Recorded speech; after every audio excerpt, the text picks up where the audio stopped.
Assalamu alaikum everyone. I am Rahul Haq, co-founder and chief marketing officer at Youth Evolution Foundation. On behalf of our entire team, I warmly welcome all of you to today's exciting and informative session on fully funded scholarship in Europe. जैसा कि आप लोग जानते हैं, YEF is an organization which is led by youth and its non-profit organization working towards achievement of United Nations Sustainable Development Goals as known as SDGs.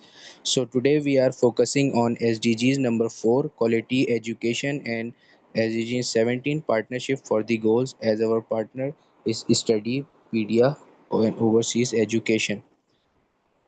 So today our guest speaker is Mr. Mohammad Naeem, the founder of Studypedia platform. He is the winner of multiple fully funded scholarship, a graduate from top European university. He has helped and guided many students from Pakistan to secure scholarship abroad, and today he will sharing his personal experience and practical steps on how you can study in Europe with zero tuition fees and fully financial support. So, without taking much time, let's begin this valuable session. Please join me in Mr. Mr. Mohammad Naeem. Mr. Naeem, over to you.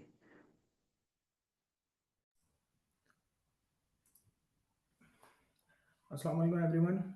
First of all, thank you so much to Abrar for the introduction, and I would like to special thanks to Youth Evolution Foundation and also Adil and Abrar for inviting me to discuss on this very important topic and to guiding through the students.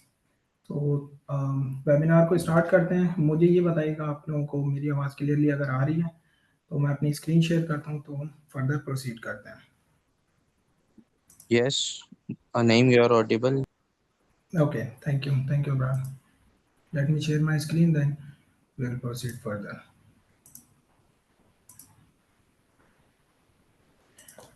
Can you guys share, see my screen?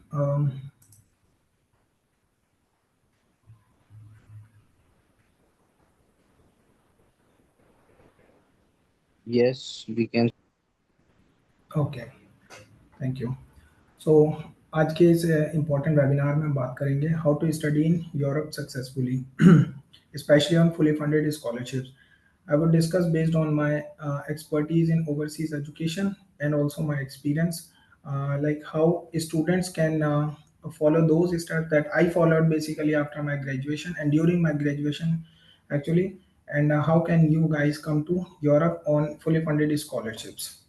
So let's begin. So this is our today's content. Main content. First, briefly, I will introduce myself and my achievements. What were my achievements during the bachelor that led me to Europe on fully funded scholarship? Then we will discuss on the very important aspect how to target the scholarships. Basically, scholarships होती कितनी तरह की हैं और based on your profile आपको कौन सी scholarship किस तरह की स्कॉलरशिप को टारगेट करना चाहिए. Then briefly we will discuss about the general requirements for those scholarships and the required documents. Required documents जो कि स्कॉलरशिप के लिए रिक्वायर्ड होते हैं या किसी भी कंट्री में आप जब एजुकेशन के लिए जा रहे होते हैं, हायर एजुकेशन के लिए जा रहे होते हैं, तो कौन से डॉक्यूमेंट्स रिक्वायर्ड होते हैं उनके ऊपर बात करेंगे. Then the very important aspect is, क्योंकि मैंने पाकिस्तान में अक्सर डिफरेंट यूनिवर्सिटीज़ में जितने वेबिनार्स करवाए हैं और स्टूडेंट से डिस्कशंस किए हैं, एक पर्सपेक्टिव सा फैला हुआ है जिससे लगता है कि लो सीजीपीए के स्टूडेंट्स के लिए एक हेफ्टी अमाउंट इन्वेस्ट करने के बजाय कोई और ऑप्शन नहीं है, जो कि मैं एक गलत समझता हूँ कि लो सीजीपीए के स्टूडेंट्स भी फुली फंडेड स्कॉलरशिप्स पे आ सकते हैं. उसके लिए मैं कुछ स्टेप्स बताऊंगा इसी वेबिनार में, प्रेजेंटेशन में. Then I would come to free education providing countries even in today's era, like जब हम इंग्लिश कंट्रीज की बात करते हैं जहाँ पे इनिशियल इन्वेस्टमेंट बहुत ज़्यादा है, and being and I am also belonging to the middle class family and I am considering you guys also the same, के हम बेसिकली जब मैं अपने बैचलर्स में था तो मैं भी यही सोचता था कि फ्री एजुकेशन प्रोवाइडिंग कंट्रीज कौन से होते हैं या एटलीस्ट अफोर्डेबल कंट्रीज कौन से होते हैं जो कि वैल्यू टू मनी हो। Then we will finally proceed towards the Q A session. मैं आपके कुछ क्वेश्चंस लूँगा, 15-20 मिनट का मैक्सिमम एक क्वेश्चन आंसर सेशन करेंगे जिसके अंदर जो एस्पेक्ट्स इस वेबिनार में कवर नहीं हो पाए उनके ऊपर बात करेंगे। Then finally we will proceed to the very short information. If you wanna contact to me or my team, how you guys can go to do that. So first of all, let me introduce myself. This is Mohammad Naeem. Basically, I am an SSUTian. I graduated from Sir Syed University of Engineering and Technology and currently working as a project engineer with a specialized role as a flood modeling engineer at one of the international leading consultancy firms. So basically आसान अल्फाज में अगर बताया जाए मेरा काम क्या होता है, जिस तरह पाकिस्तान में 2025 में फ्लडिंग हुई अपने केपी के और पंजाब के रीजन्स में और एक मैस लॉस हुआ, उसके अलावा 2022 में फ्लडिंग हुई और उससे पहले भी पाकिस्तान में जो फ्लडिंग्स होती रहीं, हम जो हमारी कंपनी है वो इस तरह की प्रोजेक्ट्स पे काम करती है वर्ल्ड बैंक से रिलेटेड मेनली या फिर गवर्नमेंटल लेवल पे प्रोजेक्ट्स करते हैं जिसमें हम इस तरह की जो फ्लडिंग्स होती हैं उसको 10 से 20 साल या 15 साल पहले प्रेडिक्ट करके उनको मिटिगेशन स्ट्रेटजीज को बेसिकली बनाते हैं ताकि ह्यूमन लॉस को ख़त्म किया जा सके। कि अगर कोई फ्लडिंग आती है, क्योंकि नेचुरल डिजास्टर्स को रोका नहीं जा सकता लेकिन उनके साथ रहना सीखा जा सकता है, तो हम इस चीज़ पे बिलीव करते हैं और उन कंट्रीज में फ्लड मिटिगेशन स्ट्रेटजीज बनाते हैं। जैसे रिसेंटली अगर आप इंटरनेशनल न्यूज़ सुनते हो तो जमाइका में एक बहुत ही एक मैस लेवल पे कैटेगरी 5 का हरिकेन आया जिसमें मिलियंस ऑफ डॉलर्स का उनका लॉस हुआ। तो उन चीज़ों को रोका नहीं जा सकता लेकिन अगर उनको प्रेडिक्ट किया जा सके तो मिटिगेट किया जा सकता है। तो जनरली हम इस तरह की चीज़ें कर रहे होते हैं। Mentioning again, I graduated in 2022 from Sir Syed University of Engineering and Technology, and I moved to Europe in 2022, right after my graduation. And currently, I'm based in Netherlands. This is something about my education. So I did a bachelor's in civil engineering in 2022 with distinction, and I started my applications to start for MSc applications during my seventh semester. तो मैंने अपनी transcript और degree completion का time का wait नहीं किया था। मैंने सेवन सेमेस्टर में आने के बाद अपनी एप्लीकेशन प्रोसेस को स्टार्ट किया और जिसका सबसे बड़ा फ़ायदा मुझे ये हुआ कि जब मेरी डिग्री इवन मुझे रिसीव नहीं भी हुई थी, मेरी ग्रेजुएशन से पहले, कॉन्वोकेशन से पहले, मैं एक ऐसी स्कॉलरशिप पे लैंड कर चुका था जो कि वर्ल्ड कॉम्पिटिटिव स्कॉलरशिप है। तो मुझे अर्ली एप्लीकेशन का ये फ़ायदा हुआ और मैं उन सारे स्टेप्स को आपके साथ शेयर करूँगा जो आप भी फॉलो कर सकते हैं और इस तरह की चीज़ें आप भी अचीव कर सकते हैं, because I believe that these are not impossible things. So मेरा मास्टर्स एक जॉइंट मास्टर्स डिग्री थी जिसको शॉर्ट फॉर्म में कहा जा सकता है। I did my MS in coastal hazards. It was basically specially designed bye European union and European commission that was basically located in three different countries and universities. So मैं Europe Spain आया था इन 2022 in university of Cantabria, ये उसका लोगो है, जहाँ मैंने अपना first semester complete किया। Then I moved to Netherlands for second semester. Later I moved to Portugal for my third semester. Then मेरे पास चॉइस थी कि मैं फोर्थ सेमेस्टर का इन तीन कंट्रीज में से कहाँ जाके करना चाहता हूँ। So I opted in one of the very leading consultancy firm जहाँ मैं अपना थीसिस चूज किया और वहाँ पर मूव हुआ again back to Netherlands. If we talk about my professional experience, so currently I'm working as a coastal engineer, as a flood modeling engineer in the same consultancy firm where I did my MSc thesis. So मुझे वहीं पर मेरे thesis के results की base के ऊपर एक job offer हुई। So I never applied to even single job in Netherlands और anywhere in the world, even not in Pakistan, never. So मुझे यहाँ पे जॉब ऑफर हुई and I am continuing the same job. In parallel, I joined the platform and I started a platform Studypedia Overseas Education, क्योंकि मैं खुद भी एक fully funded masters scholarship पे यूरोप आया था। मुझे फुली आइडिया था कि स्टूडेंट्स को किस तरह की प्रॉब्लम्स फेस होती हैं अब्रॉड एजुकेशन के लिए। सो इन पैरेलल मैंने स्टडीपीडिया प्लेटफॉर्म को इंट्रोड्यूस किया जिसका इनिशियल एम ये था कि mainly potential students, specifically position holders या हाई सीजीपीए के जो स्टूडेंट्स होते हैं, उनको गाइड करना कि इंटरनेशनल स्कॉलरशिप्स को किस तरह से अचीव किया जा सकता है, क्योंकि हर प्लेटफॉर्म पे इंफॉर्मेशन अवेलेबल है, लेकिन उनको इजी स्टेप्स में डिवाइड करके एक अंडरस्टैंडेबल इंफॉर्मेशन किस तरह से बनाना, ये मेरा एम था मेनली। So I started that thing, and उसका मुझे फ़ायदा ये हुआ, multiple students from different universities from different region of Pakistan, अल्हम्दुलिल्लाह काफ़ी स्टूडेंट्स मेरे थ्रू मेरे जैसी ही स्कॉलरशिप्स पर आए, इरासमस मुंडस स्कॉलरशिप, और इसके अलावा मल्टीपल स्कॉलरशिप्स पे आए जिनको मैंने हेल्प आउट किया। लेकिन इन लेटर स्टेजेस मैंने ये रियलाइज़ किया कि हर स्टूडेंट की सीजीपीए बहुत हाई नहीं होती है, क्लास में हर स्टूडेंट की पोजीशन भी नहीं आती है। कुछ एवरेज स्टूडेंट्स होते हैं, कुछ स्टूडेंट्स होते हैं जो रिसर्च में बहुत अच्छे होते हैं, कुछ स्टूडेंट्स होते हैं जो कि प्रैक्टिकल्स में बहुत अच्छे होते हैं, तो अपनी सीजीपीएस को मेंटेन नहीं कर पाते। But I still strongly believe कि high quality education with affordability और फुली फंडेड स्कॉलरशिप सबका राइट है। इसलिए मैंने रिसर्च करके कुछ ऐसे ऑप्शंस को शॉर्टलिस्ट किया जिन्हें मैं, अगर इरासमस मुंडस जैसी स्कॉलरशिप नहीं आता तो खुद भी फॉलो करता, और मैं आपको हाईली रिकमेंड करूंगा कि आप भी उसी अप्रोच को फॉलो करें, ताकि आप एक रियलिस्टिक गोल्स को सेट कर सकें और उनको अचीव कर सकें।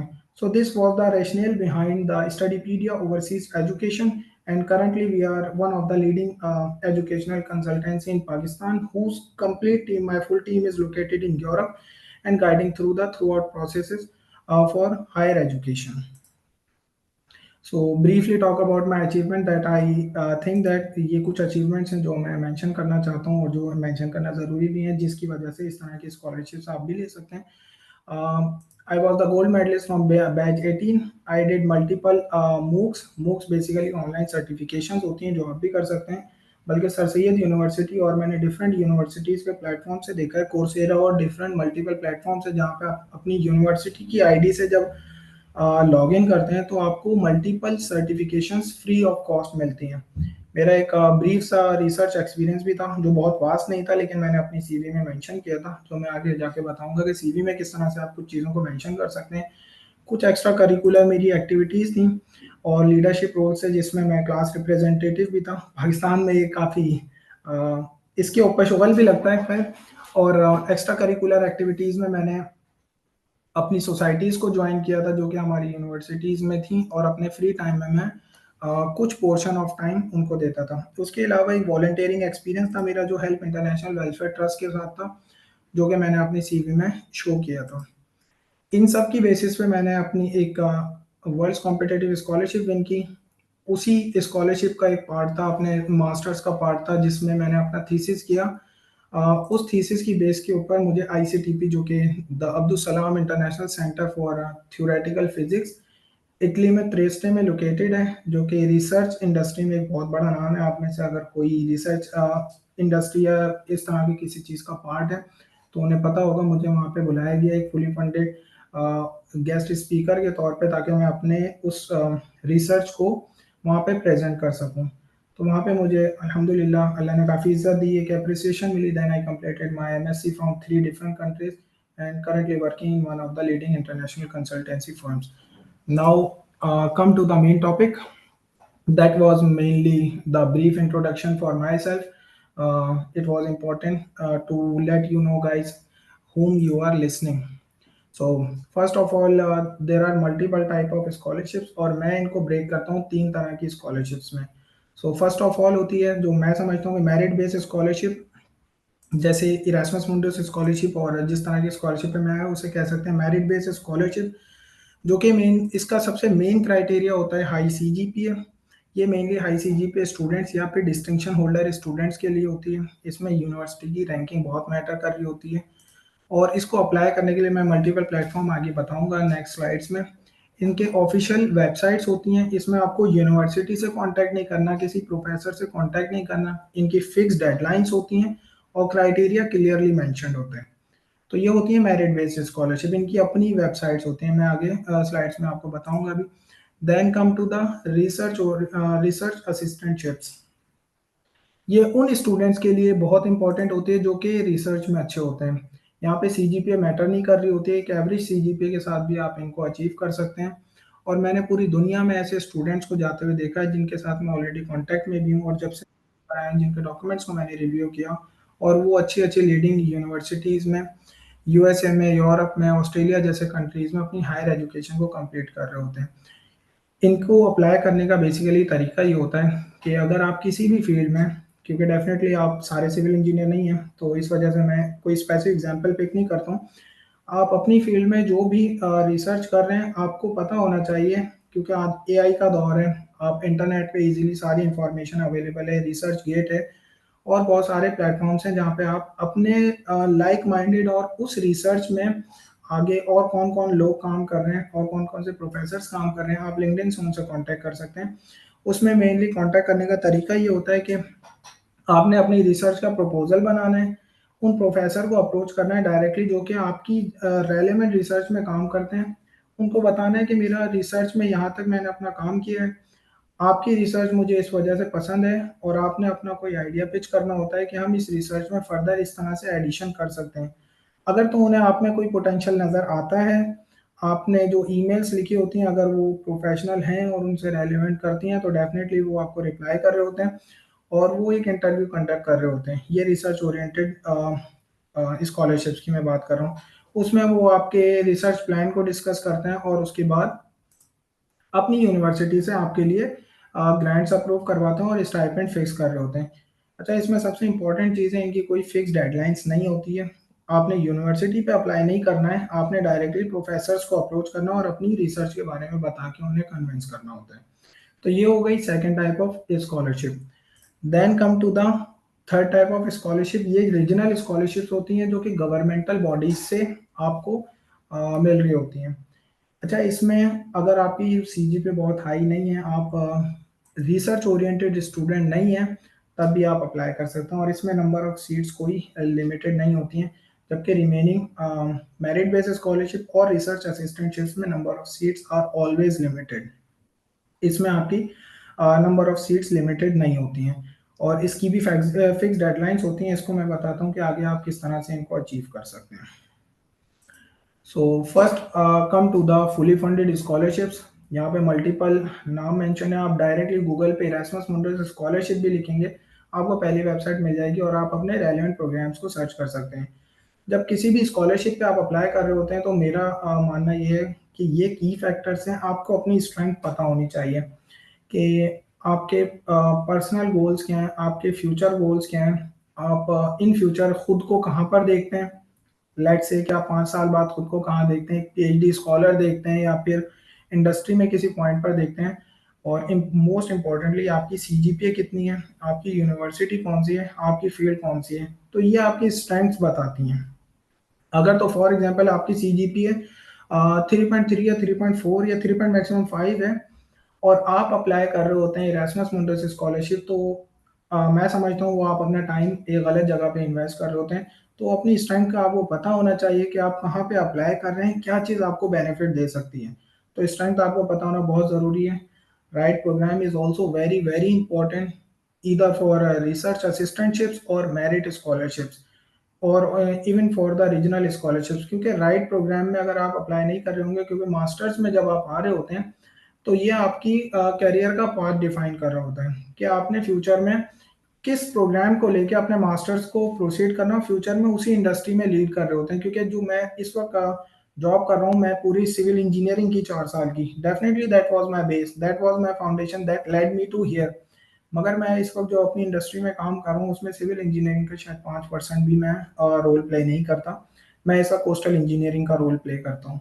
और मैं समझता हूँ हर फील्ड में इस तरह की चीज़ है, क्योंकि यहाँ पर हर प्रोग्राम में आपने थीसिस करना होता है, और थीसिस की बेस के ऊपर आप अपनी जॉब्स पे लैंड कर रहे होते हैं मेजोरिटी केसेस में। देन यू शुड नो कि की डॉक्यूमेंट्स कौन कौन से हैं, जो मैं अभी लेटर स्लाइड्स में बता भी दूंगा कौन कौन से डॉक्यूमेंट्स पे आपने कब से काम करना होता है। So let's quickly go through the fully funded scholarships. सबसे पहले आती है इरास्मस मुंडस स्कॉलरशिप। इसमें डिफरेंट प्रोग्राम्स हैं, 200 से ज़्यादा प्रोग्राम्स हैं। हर प्रोग्राम का क्लियरली मेंशन है, डेडलाइंस क्या होती हैं, रिक्वायर्ड डॉक्यूमेंट्स क्या होते हैं, और आपकी सीजीपीए इवन क्या रिक्वायर्ड है। इवन दो कि इन पे ब्रेक डाउन्स भी लिखे हुए होते हैं। जैसे मेरे पर्सनल प्रोग्राम में 80% वेटेज CGPA का था, then 10% was on for extra curricular and the CVs and different kind of this and that. Then दूसरे नंबर पे आते हैं यूनाइटेड स्टेट्स की फुल ब्राइट स्कॉलरशिप। इसमें अनफॉर्चुनेटली रिसेंटली आपको भी पता है पाकिस्तान की जो पॉलिटिकल कंडीशंस हैं उनकी बेस के ऊपर फुल ब्राइट स्कॉलरशिप को टेम्पोरेरीली पाकिस्तानी स्टूडेंट्स के लिए बंद कर दिया गया है। तो फुल ब्राइट स्कॉलरशिप पे स्टूडेंट्स इस साल से अनफॉर्चुनेटली अप्लाई नहीं कर सकेंगे। लेटर स्टेजेस पे may be the scenario would be different. Then UK की एक स्कॉलरशिप, दो स्कॉलरशिप हैं, शेवेनिंग एंड कॉमनवेल्थ। इनकी अपनी अपनी रिक्वायरमेंट्स हैं। शेवेनिंग में CGPA ज़्यादा हाई रिक्वायर्ड होती है, जबकि कॉमनवेल्थ HEC के थ्रू अप्लाई हो रही होती है और इसमें वर्क एक्सपीरियंस मैटर कर रहा होता है। Then we come to Stipendium Hungaricum. मैंने खुद ने भी विन की थी ये स्टाइपेंडियम हंगेरिकम स्कॉलरशिप। इसमें CGPA is the main criteria, then your research plan is also important, what you wanna do in that specific MSc। King Fahd UAE, इसमें CGPA बहुत मैटर है। डार्ड स्कॉलरशिप फॉर जर्मनी, इसमें आपका work experience बहुत important है। For example इसमें एक जो मेन रिक्वायरमेंट या मेजर रिक्वायरमेंट है वो ये है कि आपका अपने बैचलर्स कंप्लीट करने के बाद 2 साल का वर्क एक्सपीरियंस होना चाहिए। तो वो बहुत इंपॉर्टेंट है क्योंकि ये डायरेक्ट एक प्रैक्टिकल प्रोग्राम होता है जो कि ये कंसीडर कर रहे होते हैं। हम इंडस्ट्री से प्रोफेशनल्स को पिक कर रहे हैं जिनको ट्रेन करके यहाँ पे अपनी इंडस्ट्री में इन करेंगे। Then we come to the regional scholarship that are being provided by the Italy. ये डिपेंड कर रही होती हैं कि आपका कौन सी यूनिवर्सिटी में एडमिशन है इटली में, और वो यूनिवर्सिटी किस रीजन में लाई कर रही होती है। उन सब की भी एक कुछ मिनिमम रिक्वायरमेंट्स हैं जो कि फुलफिल करनी होती हैं, जो कि डेफिनेटली CGPA रेलेवेंट नहीं है। अगर आपका एडमिशन है तो और आपके राइट डॉक्यूमेंट्स कंप्लीटेड हैं तो आप रीजनल स्कॉलरशिप के लिए एलिजिबल होते हैं। Then we move to the required documents. अच्छा, ये रिक्वायर्ड डॉक्यूमेंट्स मैंने इस तरह से बनाए कि scholarships as well as admission, ये दोनों डॉक्यूमेंट आप अगर इन डॉक्यूमेंट्स पे काम कर लेते हैं तो आप मैं ये समझता हूँ कि आप स्कॉलरशिप्स प्लस एडमिशन्स के लिए एलिजिबल हैं। आपके डॉक्यूमेंट्स कंप्लीट हो जाते हैं, जिनमें सबसे पहले नंबर पर आती है वेल स्ट्रक्चर्ड CV। CV एक कितना इंपॉर्टेंट डॉक्यूमेंट है, क्योंकि बहुत इंपॉर्टेंट डॉक्यूमेंट है, क्योंकि जब आप कहीं पे अपना एप्लीकेशन प्रोवाइड कर रहे हो, एप्लीकेशन पुट कर रहे होते हैं, सबमिट कर रहे होते हैं, वहाँ पर अक्सर जगहों पे इंटरव्यूज कंडक्ट नहीं किए जाते। तो उसमें आपने अपनी CV के अंदर ही बताना है कि आपके करंट वर्क एक्सपीरियंस क्या है, आपने कौन कौन से कोर कोर्सेज अपनी एजुकेशन में पढ़े हैं, आप कहाँ पे बिलोंग करते हैं, आपका एडिशनल प्रोजेक्ट्स किस तरह के हैं, आपने एकेडमिक प्रोजेक्ट्स अगर कुछ कर रखे हैं तो किस तरह के कर रखे हैं। CV आपको ये वो डॉक्यूमेंट होता है जो कि आपके बिहाफ पे आपको रिप्रेजेंट कर रहा होता है। तो इसलिए मैं समझता हूँ ये बहुत इंपॉर्टेंट डॉक्यूमेंट है, जिसके ऊपर मैंने एक बहुत ही डिटेल वीडियो भी बना रखी है। आप यूट्यूब पे इसको सर्च कर सकते हैं, बल्कि मैं अभी आपको इसका लिंक शेयर कर देता हूँ ताकि आप मीन वाइल इनको भी ज्वाइन कर लें। हमारी जो सोशल मीडिया कम्युनिटी है, यहाँ पे इस वीडियो में मैंने स्टेप बाय स्टेप एक एक चीज़ को डिफाइन किया है कि स्ट्रक्चर किस तरह का होना चाहिए, अकाउंट किस तरह से क्रिएट करते हैं आप यूरोपास की वेबसाइट के ऊपर, और अपने वर्क एक्सपीरियंस को किस तरह बुलेट्स फॉर्म में मेंशन करना होता है। The central idea is mainly कि आपने स्ट्रक्चर को इस तरह से रखना होता है वेल स्ट्रक्चर्ड CV में, जो मैं समझता हूँ कि अगर आप स्टूडेंट हैं या रिसेंटली ग्रेजुएट हैं तो एजुकेशन आपकी फर्स्ट पर आएगी।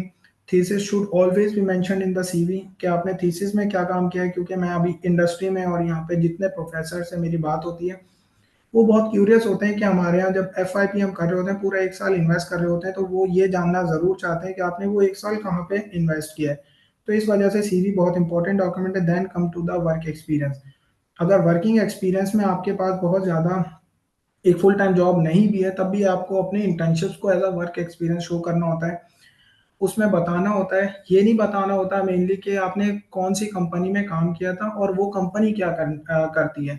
That is always mention on their website. If they are willing to do so to look for that, they can always go to the website, you put the names of that this and that company on the CV।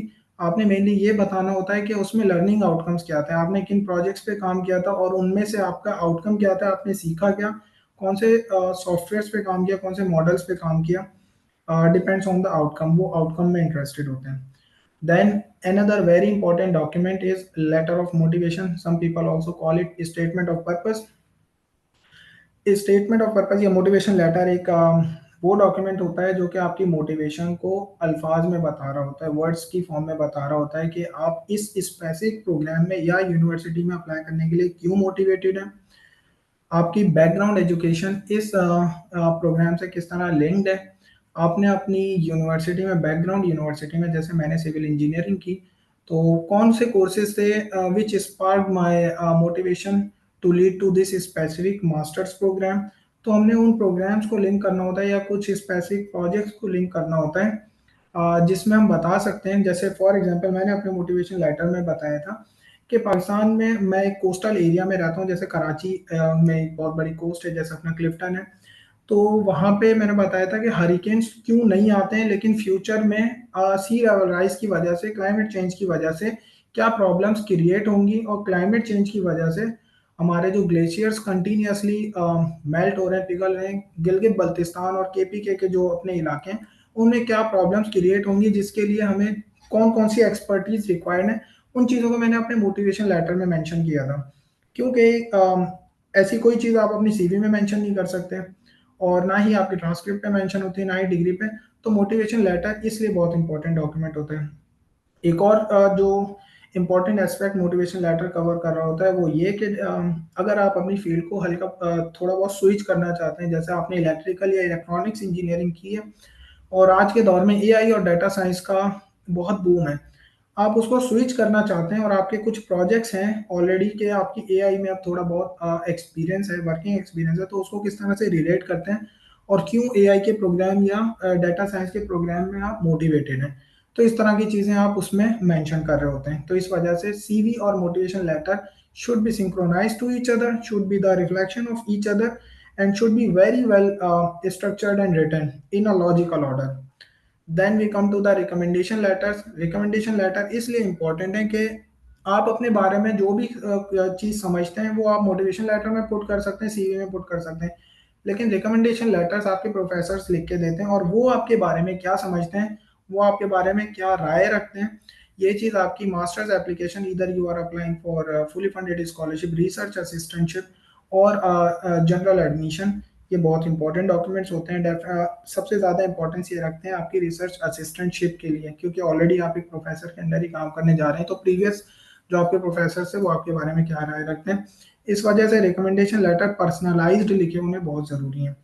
मैंने अपने career में, मतलब मेरा बहुत long career अभी नहीं है, 3-4 साल का करियर है जिसमें बहुत सारे रिकमेंडेशन लेटर्स को मैंने रिव्यू किया है, देखा है, सजेशंस दिए हैं।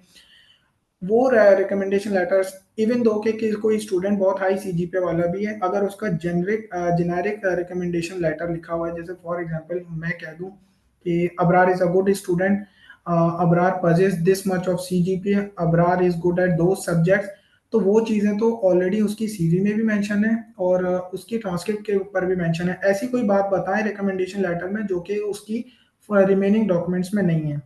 अबरार प्रॉब्लम सॉल्विंग है या नहीं, आदिल पंक्चुअल है या नहीं, आदिल वॉलंटियरिंग एक्सपीरियंस में कितना आगे, इन चीज़ों को कितना टाइम देता है, आदिल पढ़ाई पे ज़्यादा टाइम देता है या फिर सारा काम ही वॉलंटियरिंग में करता है। तो इस तरह की चीज़ें आपके प्रोफेसर आपके बारे में क्या राय रखते हैं वो इनमें मेंशन करनी होती है। देन कम टू द आइल्स। आइल्स एक ऑप्शनल डॉक्यूमेंट है, ये डिपेंड कर रहा होता है कि आप अप्लाई कहाँ पे कर रहे हैं। तो अगर फॉर एग्जांपल आप इटली के लिए अप्लाई कर रहे होते हैं तो कुछ यूनिवर्सिटीज़ में रिक्वायर्ड होता है, कुछ में नहीं रिक्वायर्ड होता। अगर आप जर्मनी के लिए अप्लाई कर रहे हैं या फिर फ्रांस के लिए अप्लाई करते हैं तो वहाँ पे डेफिनेटली एम्बेसी की भी रिक्वायरमेंट है, तो वहाँ आपको आइल्स रिक्वायर्ड होता है। Educational basic documents. Educational basic documents बहुत सिंपल हैं, सिंपली अगर आप ग्रेजुएट हो चुके हैं तो ट्रांसक्रिप्ट और डिग्री प्लस इंटर की मार्कशीट और सर्टिफिकेट और मैट्रिक के भी दो यही डॉक्यूमेंट। तो ये एजुकेशनल डॉक्यूमेंट्स मैं समझता हूँ हर स्टूडेंट के पास ऑलरेडी होते हैं।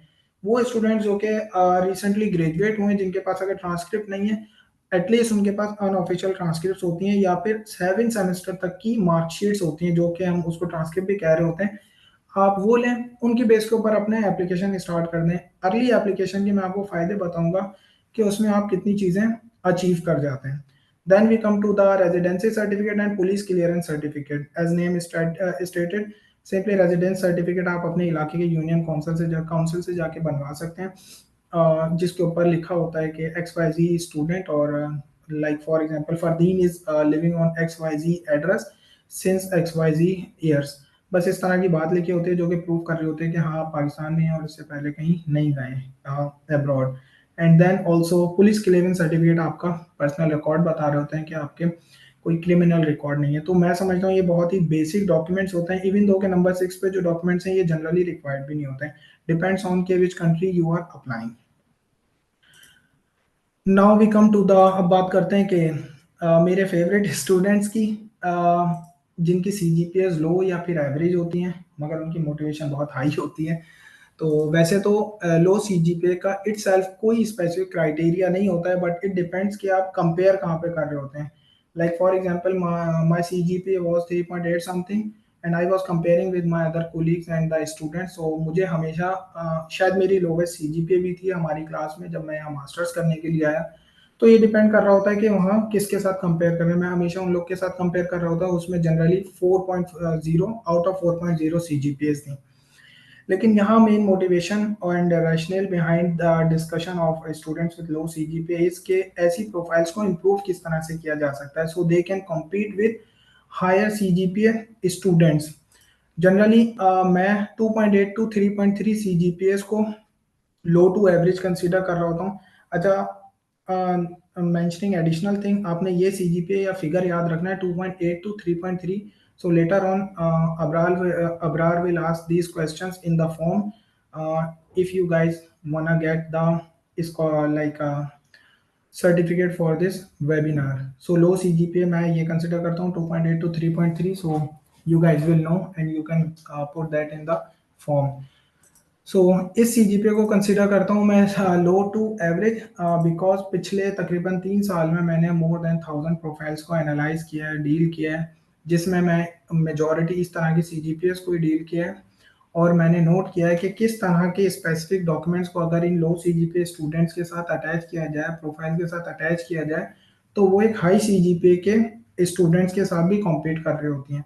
जिसमें नंबर 1 पे आता है एडिशनल सर्टिफिकेशंस। मैं इसको नंबर 1 पे इसलिए रखता हूँ हमेशा कि ये आपके डिग्री का पार्ट नहीं होते हैं, ये वो कोर्सेज होते हैं जो आप खुद से विलिंगली सीखना चाहते हैं। Different platforms are available, Coursera, edX, FutureLearn, Udemy, और मल्टीपल प्लेटफॉर्म्स हैं, दी एकेडमी, इस तरह के प्लेटफॉर्म। तो ये आपके शो कर रहे होते हैं कि आप स्पेशली कितना सीखना चाहते हैं। इस वजह से एडिशनल सर्टिफिकेशन इंपॉर्टेंट भी हैं, और अपने आपने सीवी में किस तरह से मेंशन करनी है ये भी बहुत इंपॉर्टेंट है। तो वो आप मेरी वीडियो में भी देख सकते हैं, वरना जनरली आपने इसका टाइटल पुट करना होता है और उसमें आपने लर्निंग आउटकम किया था, आपने क्या सीखा, कोर्स के बारे में बताने की जरूरत नहीं, वो टाइटल से कोई खुद भी सर्च कर सकता है। हमेशा वो चीज़ बताएं जो कि सर्च नहीं की जा सकती और सिर्फ आप जानते हैं। Then I comes to the relevant working experience. यहाँ पे इंटर्नशिप्स या आपके डिफरेंट कोई अगर किसी रिसर्च एक्सपीरियंस पे काम किया है, कोई पार्ट टाइम जॉब ऐसी की है जो कि आपके जिस एमएससी प्रोग्राम में अप्लाई करते हैं उससे रिलेट करती है, तो आप उससे लिंक कर सकते हैं कि आपकी प्रोफाइल को डेफिनेटली एक हाई स्कोरिंग प्रोवाइड कर रही होती है। और ऐसे स्टूडेंट्स के साथ भी कॉम्पीट कर सकते हैं जिनकी सीजीपीएस आपसे काफ़ी हाई होती हैं। और मैंने ऐसी प्रोफाइल्स को सिलेक्ट होते भी देखा है और ऐसी हाई प्रोफाइल्स को रिजेक्ट होते भी देखा है कि जिनके एडिशनल कोई एक्सपीरियंस नहीं था, सर्टिफिकेशंस नहीं थी, मगर लोअर सीजीपीए के स्टूडेंट्स के साथ एडिशनल इस तरह की कोई चीज़ें थी जो कि उनके प्रोफेसर्स को क्लिक की और उन्होंने उनकी सिलेक्शन की। तो इस तरह के डॉक्यूमेंट्स आपकी एक्सेप्टेंस भी करवा सकते हैं, रिजेक्शन भी करवा सकते हैं। Then we come to the research publications. As I mentioned, मैंने सिर्फ 3 महीने काम किया था एक रिसर्च एक्सपीरियंस के साथ। सॉइल टेस्टिंग सर्विसेज एक कंपनी है कराची में, उनके साथ, और मैंने उनसे लेटर लेके यहाँ पे मेंशन भी किया था कि मैं इनका पार्ट हूँ और इनके साथ काम करता हूँ, जो कि बहुत बेनिफिशियल रहा मेरे लिए। और मैं समझता हूँ आप लोगों के लिए भी ये बहुत इंपॉर्टेंट चीज़ हो सकती है अगर आप इस तरह की एक्टिविटीज़ में इन्वॉल्व रहते हैं। Then we come to extra curricular activities, volunteering, these can be any.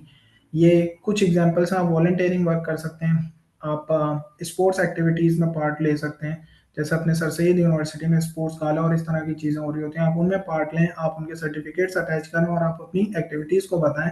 आप अपनी हैबिट्स को बता सकते हैं, अगर आपको रनिंग पसंद है, आपको साइकिलिंग पसंद है, आपको रीडिंग पसंद है, पब्लिक स्पीकिंग पसंद है, तो आप वो मेंशन करें, क्योंकि इस चीज़ से अंदाज़ा होता है कि आप किस तरह के एक इंसान हैं।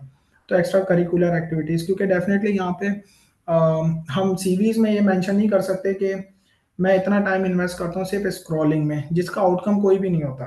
ठीक है, तो इस तरह की एक्टिविटीज़ इंपॉर्टेंट नहीं होती जो कि सिर्फ एक टाइम का इन्वेस्टमेंट होती है और जिसका आउटकम कोई नहीं होता। देन लोअर सीजीपीए के स्टूडेंट्स के लिए मैं सजेस्ट करता हूँ कि रीजनल स्कॉलरशिप सबसे इंपॉर्टेंट होती हैं, एज आई मैंशन अर्लियर, कि आपको अपनी स्ट्रेंथ भी पता होनी चाहिए, अपने गोल्स भी पता होने चाहिए, and always be realistic. Aim high is not a like कोई गुनाह नहीं है, मगर आपको रियलिस्टिक होना बहुत ज़रूरी होता है, क्योंकि आज के दौर में हर बंदे के पास इंटरनेट है, और जो सही इसका इस्तेमाल कर रहे होते हैं, जिनको उसका पोटेंशियल पता है, वो उनकी बहुत ही स्ट्रॉन्ग प्रोफाइल्स भी होती हैं। तो मैं जब प्रोफाइल्स को एनालाइज करता हूँ तो अक्सर मैं खुद भी सरप्राइज रहता हूँ कि इनकी इतनी अच्छी प्रोफाइल इस तरह से प्रेजेंट की गई है। तो रीजनल स्कॉलरशिप्स को टारगेट किया करें लोअर सीजीपीए के स्टूडेंट्स।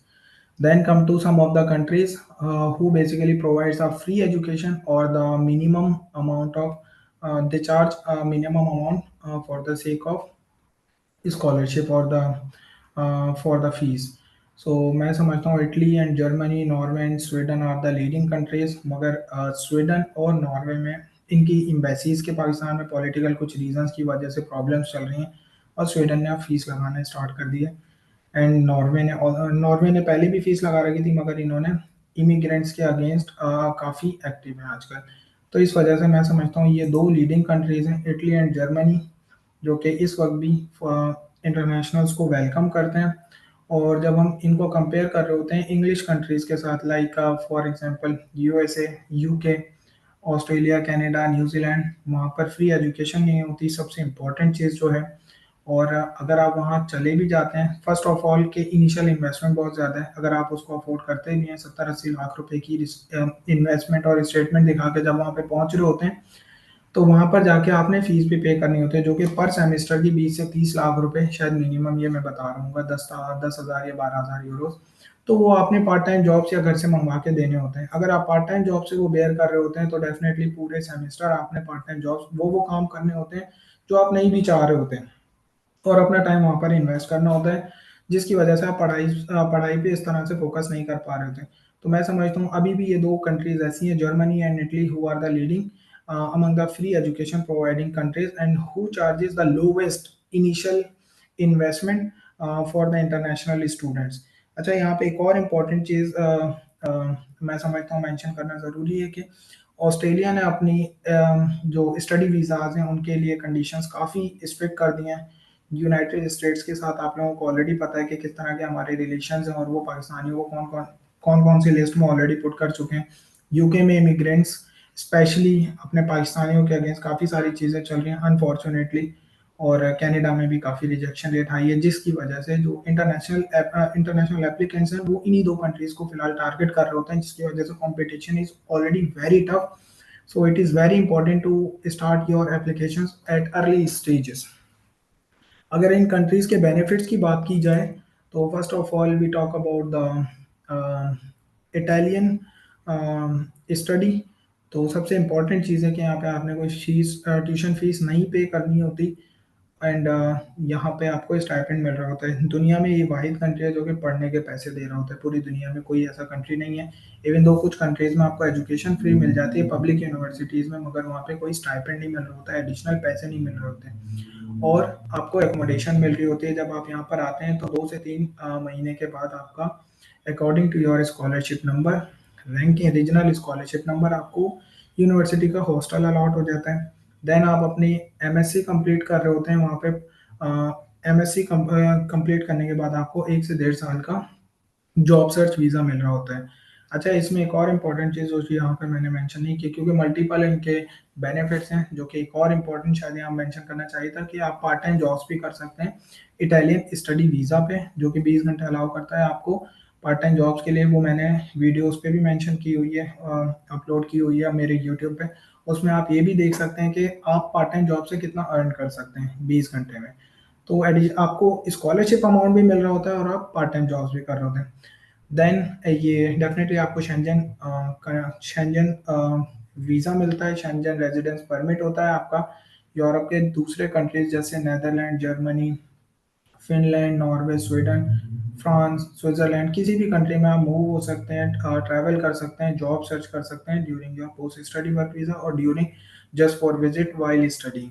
यहाँ पे परमानेंट रेजिडेंसी के ऑप्शंस होते हैं, और that is leading to nationality, क्योंकि सम हाउ जो स्टूडेंट्स यहाँ पर लेकर आ रहे होते हैं उनमें मेजोरिटी का ये ड्रीम होता है कि एटलीस्ट उन्होंने नेशनैलिटी तक रुकना होता है, देन वो डिसाइड करते हैं इधर they need to go to other countries और गो बैक टू पाकिस्तान, और इधर they need to stay here. So ये कंट्रीज अभी भी ऐसे हैं जो कि आपको नेशनैलिटी दे रहे होते हैं। यहीं पे अगर आप कंपेयर करें दूसरे कंट्रीज, कनाडा की बात करें, वहाँ पे एक्सप्रेस एंट्री होती है, बहुत कॉम्पिटेटिव है चीज़। यूनाइटेड स्टेट्स में 10-10 साल रहने के बाद ग्रीन कार्ड मिलने के बावजूद भी 10-15 साल आपको लग जाते हैं नेशनैलिटी लेने में, जबकि यहीं यहाँ आपको 5 से 8 साल में नेशनैलिटी मिल जाती है और परमानेंट रेजिडेंसी 5 साल में मिल जाती है।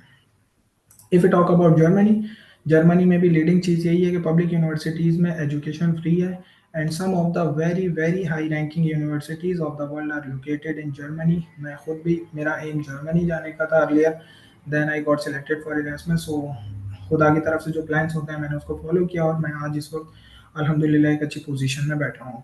तो जर्मनी में जैसे technical university Munich, technical university Dresden, रोस्टॉक university, इस तरह की बहुत सारी बहुत हाई रैंकिंग यूनिवर्सिटीज़ लोकेट करती हैं जर्मनी में। And then come to the part time jobs, वहाँ पर भी अलाउड है।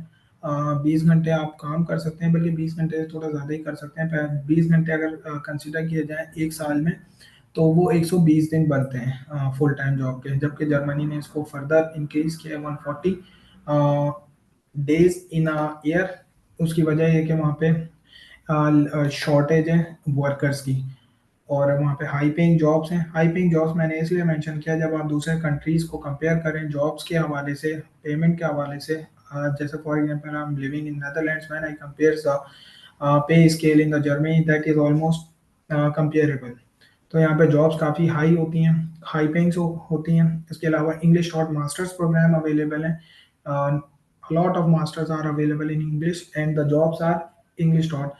इसकी वजह ये है कि ये यूरोप की सबसे बड़ी मार्केट है। इंटरनेशनल जॉब्स यहाँ पे काफ़ी होते हैं, इंटरनेशनल फंड्स काफ़ी हैं, जो कि मल्टीनेशनल काफ़ी फर्म्स हैं। दुनिया की मैकेनिकल इंजीनियरिंग की इंडस्ट्री सबसे बड़ी यहाँ पर है, और यूरोप की आप बैकबोन भी कह सकते हैं इसे। इसकी वजह से English jobs, English speaking jobs आपको बहुत ज़्यादा मिल जाती हैं। और यहाँ के वीज़ा सक्सेस रेशो की बात की जाए तो that is near to 100, almost 100, क्योंकि यहाँ पे अगर आपके डॉक्यूमेंट्स कंप्लीट हैं तो आपका वीज़ा लगता ही लगता है। Then come to the step by step process for these countries. Like for example, if we talk about Italy, तो मैंने इनको इसको 4 steps में ब्रेक किया है। Although the process is very very lengthy for Italy, almost 8 से 9 महीने लग जाते हैं, मगर 4 मेन माइलस्टोन्स हैं इसमें। सबसे पहला जो स्टेप है, यहाँ पे आपने इस लिंक पे जाके आप अपनी यूनिवर्सिटीज़ को खुद से भी शॉर्टलिस्ट कर सकते हैं। तो इसके अंदर आप अपनी यूनिवर्सिटीज़ को शॉर्टलिस्ट करते हैं, प्रोग्राम को शॉर्टलिस्ट करते हैं, इसके अंदर वो डॉक्यूमेंट्स प्रिपेयर करते हैं जो मैंने बताया। डॉक्यूमेंट्स को, स्पेसिफिक डॉक्यूमेंट्स को एडमिशन और वीज़ा के मैं नेक्स्ट स्लाइड में बता भी दूंगा, मगर इसमें आप मोटिवेशन लेटर को प्रिपेयर करते हैं, सीवी प्रिपेयर करते हैं, रिकमेंडेशन लेटर्स लेते हैं, एंड एप्लीकेशन पोर्टल पे जाके अपनी एप्लीकेशन को सबमिट कर देते हैं। कुछ केसेस में आपका इंटरव्यू भी होता है, और मेजोरिटी केसेस में आपका सॉरी, इटली में इंटरव्यू नहीं होता है। और इसी स्टेप में आपने अपने डॉक्यूमेंट्स को वेरीफाई भी करवाना होता है बोर्ड से। Then we come to the pre enrollment stage. जब आपका मल्टीपल यूनिवर्सिटीज़ में एडमिशन आ चुका होता है, तो आपने किसी एक एडमिशन को पिक करके प्री इनरोल करना होता है इटली में। तो जब आप प्री इनरोल करते हैं इसी वेबसाइट पर जाकर, इसका मतलब ये होता है, फॉर एग्जांपल एक स्टूडेंट है फरदीन, उनका एक एडमिशन आ चुका है 10 यूनिवर्सिटीज से, और किसी एक एडमिशन को पिक करके वो कहना चाह रहे हैं कि मैं इसके बेस के ऊपर वीज़ा अप्लाई करूंगा। तो यूनिवर्सिटी पे जाके उसका वो एडमिशन अप्लाई, अपना एडमिशन लेटर अपलोड करेंगे और प्री इनरोल करेंगे। इसकी कोई फीस नहीं होती। यूनिवर्सिटी आपको, यूनिवर्सिटी आपके डॉक्यूमेंट्स को देखेगा, आपके एडमिशन लेटर को देखेगा, और एम्बेसी में फॉरवर्ड कर देगा एप्लीकेशन के, फरदीन आप वीज़ा अप्लाई कर सकते हैं इटली के लिए। और इसके बाद ये सेपरेट प्रोसेस है। Then you apply for the regional scholarships on a separate portals. उसकी कुछ स्पेसिफिक रिक्वायरमेंट्स हैं कि आपकी जो इनकम है वो XYZ इतनी होनी चाहिए, और पाकिस्तान में आपकी प्रॉपर्टीज हों तो कितनी हो सकती हैं, और कितनी के ऊपर स्कॉलरशिप लगती है, कितनी नहीं लगती है, सारी इंपॉर्टेंट इस तरह की स्पेसिफिक्स आपकी रीजनल वेबसाइट्स में मिल जाती हैं। Then you apply for the visa appointment, क्योंकि डेफिनेटली एडमिशन आपका हो चुका है, मेन स्टेप कंप्लीट हो चुका है, तो अब आपने वीज़ा लेना है। वीज़ा की बेस के ऊपर आप यहाँ पर आ रहे होते हैं, तो वीज़ा अपॉइंटमेंट लेते हैं, वीज़ा कवर लेटर लिखते हैं, उसमें स्पॉन्सर एफिडेविट और multiple documents, visa application form, इनको बना के, हेल्थ इंश्योरेंस बना के आप अपना वीज़ा अपनी अपॉइंटमेंट की डेट पे अप्लाई कर देते हैं।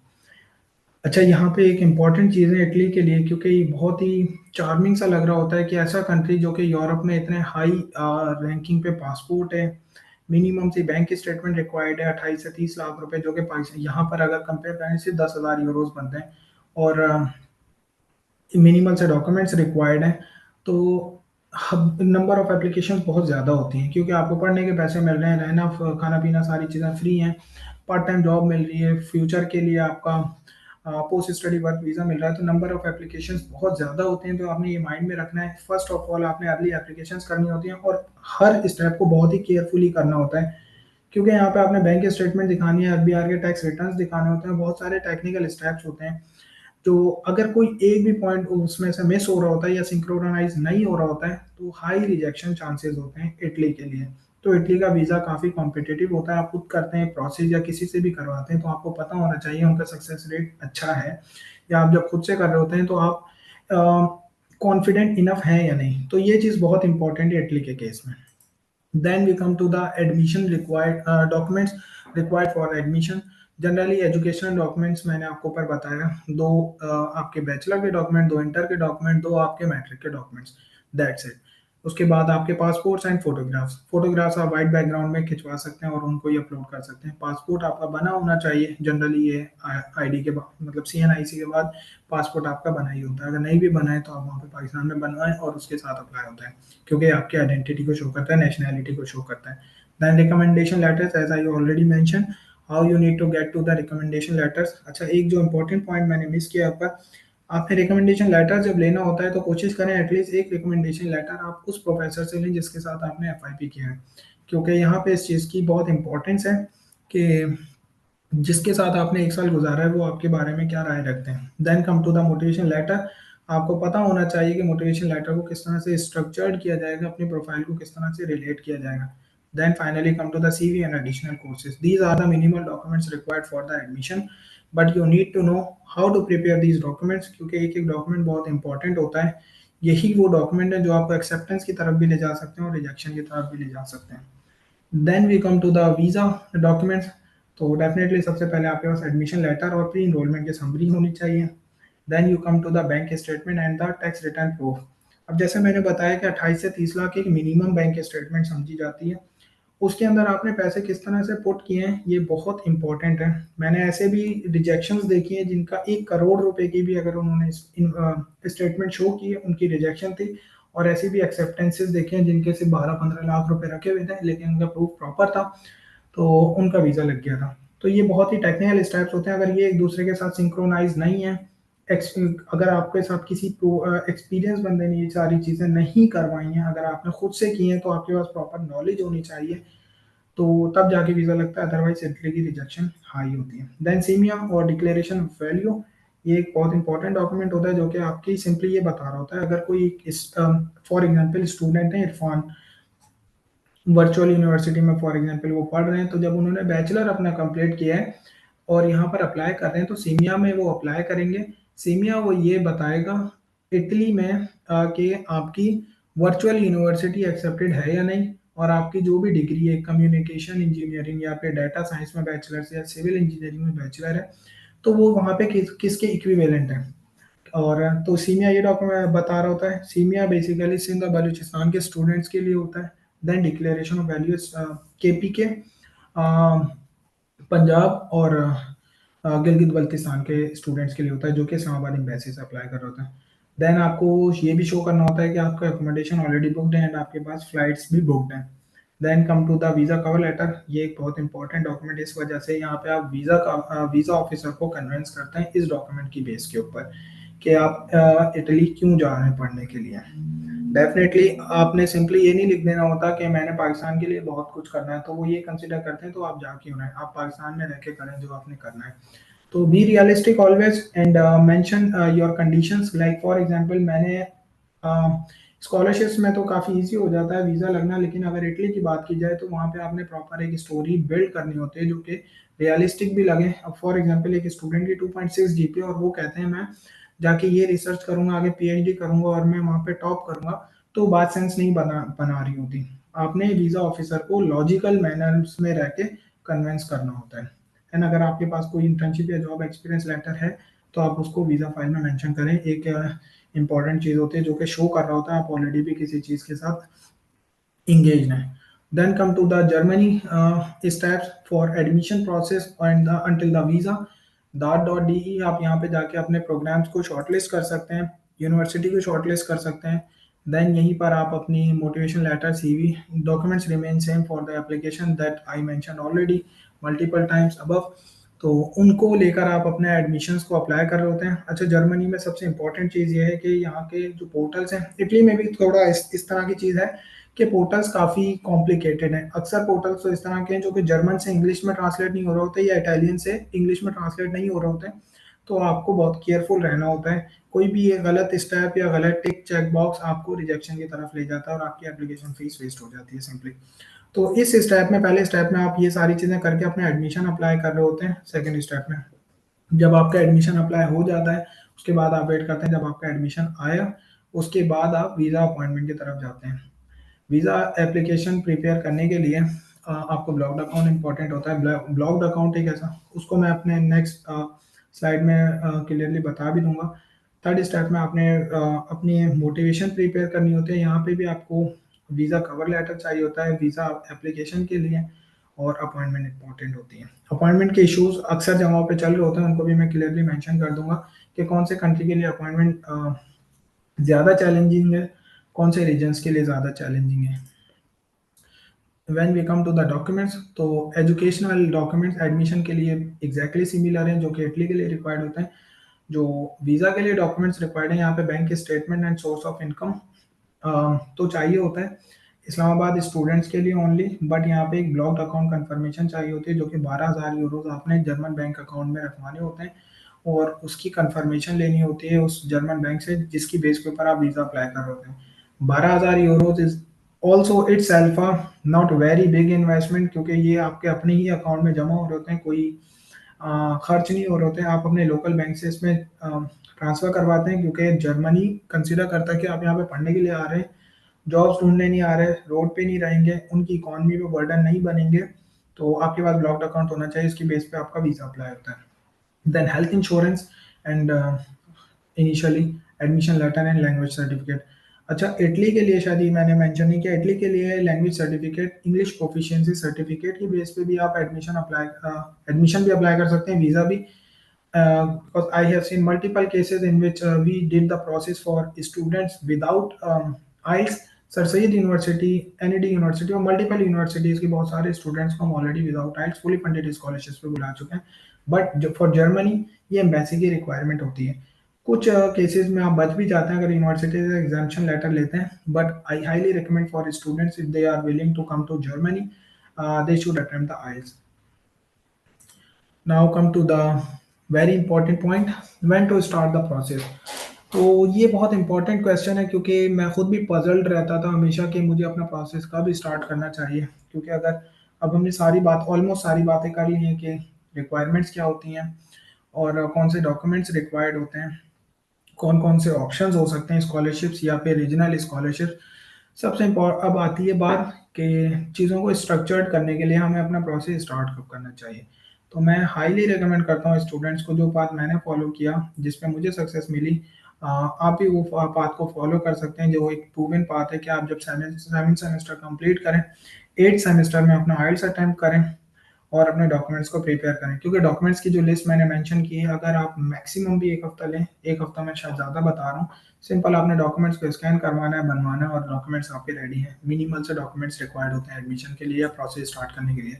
तो जब आप सेवन सेमेस्टर कंप्लीट करें उसके बाद आप बाकी चीज़ों का वेट नहीं करें कि ट्रांसक्रिप्ट आ रही है, मेरी डिग्री आ रही है, आप रिमेनिंग डॉक्यूमेंट्स पे काम करना शुरू करें। एडिशनल डॉक्यूमेंट्स जो मैंने ऑलरेडी मेंशन किए हैं कि आपके मूक्स बहुत इंपॉर्टेंट है, ऑनलाइन कोर्सेज बहुत इंपॉर्टेंट है, इंटर्नशिप्स की हैं तो उनके सर्टिफिकेट्स लें, वॉलंटियरिंग की है तो उसके सर्टिफिकेट्स को लें। Then attempt IELTS during the eight semester और just immediately after the eight semester, क्योंकि जनरली यूनिवर्सिटीज़ में आप एट सेमेस्टर के एग्जाम्स अटेम्प्ट करते हैं, थीसिस सबमिट करते हैं या फाइनल ईयर प्रोजेक्ट सबमिट करते हैं, फिर आपके पास कॉन्वोकेशन तक के लिए थोड़ा सा टाइम होता है। अगर आप आइल्स प्लान कर रहे हैं तो डेफिनेटली आइल्स आप अटेम्प्ट करें in that specific period. Then gather all the document that I previously mentioned and set the achievable goals, जो मैंने बताया कि आपको बहुत रियलिस्टिक रह के गोल्स को अचीव करना होता है, एंड गोल्स को सेट करना होता है जो कि अचीवेबल हो, otherwise you will be regretting at the later stages.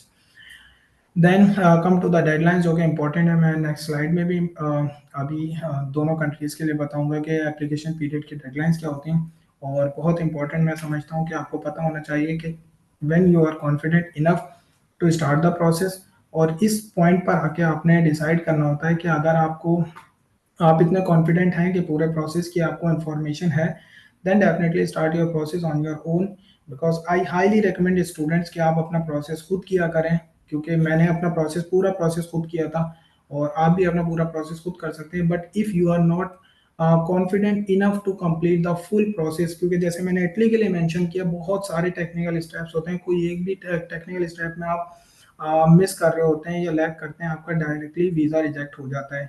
या फिर अगर किसी ऐसे बंदे के पास आप जाके काम करवा रहे होते हैं, अपने प्रोसेस को कंप्लीट करवा रहे होते हैं, या किसी ऐसे बंदे की सजेशंस पे चल रहे होते हैं जो कि ऑलरेडी, जिसका कोई प्रूवन ट्रैक नहीं है, तब भी आपकी रिजेक्शन के चांसेस ज़्यादा होते हैं।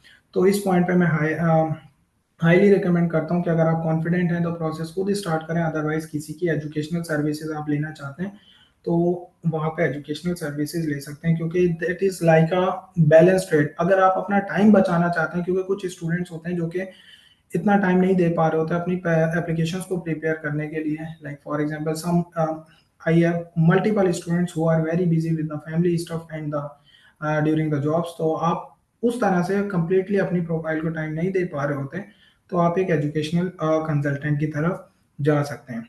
Like for example those students who are not very confident to do the full process on their own, my team also provide the educational consultancy, जिसमें हम एक सिंगल प्लेटफॉर्म पे सारे सॉल्यूशंस प्रोवाइड करते हैं।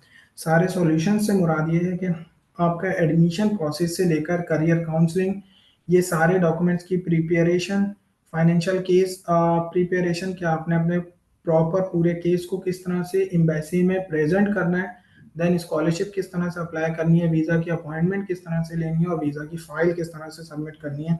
हमारी टीम जो कि यूरोप में लोकेटेड है और majority based on Erasmus scholars, or those people, those students who are recently graduated from Italy, Germany, Netherlands and multiple leading universities who are working with us, जो कि स्टूडेंट्स को guide कर रहे होते हैं, पूरे प्रोसेस को डील कर रहे होते हैं। आपने सिंपली उन्हें डॉक्यूमेंट्स को प्रोवाइड करना होता है, और आपके कंप्लीट एडमिशन प्रोसेस, आपके डॉक्यूमेंट्स प्रिपरेशन, कौन सा डॉक्यूमेंट आपने कहाँ से वेरीफाई करवाना है, किस पॉइंट पर करवाना है, स्कॉलरशिप कैसे अप्लाई होगी, कंप्लीट वीज़ा की फाइल किस तरह से प्रिपेयर होगी, अपॉइंटमेंट किस तरह से लेनी है आपने, और वीज़ा किस तरह से अप्लाई करना है, ये सारी चीज़ें हमारी टीम वो उनको प्रोवाइड कर रही होती है, गाइड कर रही होती है थ्रू आउट द प्रोसेस। तो इस तरह की चीज़ों में, क्योंकि खुद प्रोसेस करने में कोई बुराई नहीं है, अगर आप कंप्लीटली कॉन्फिडेंट हैं, कर सकते हैं, आप खुद करें अपना प्रोसेस। अगर आपको प्रोफेशनल गाइडेंस रिक्वायर्ड है, क्योंकि हमने multiple lower CGPA, higher CGPA, different field, अलग अलग तरह की फील्ड को हमने मैनेज किया, टैकल किया, डील किया, उनके एडमिशन्स लिए हैं, उनको स्कॉलरशिप्स पे यूरोप में बुलाया है,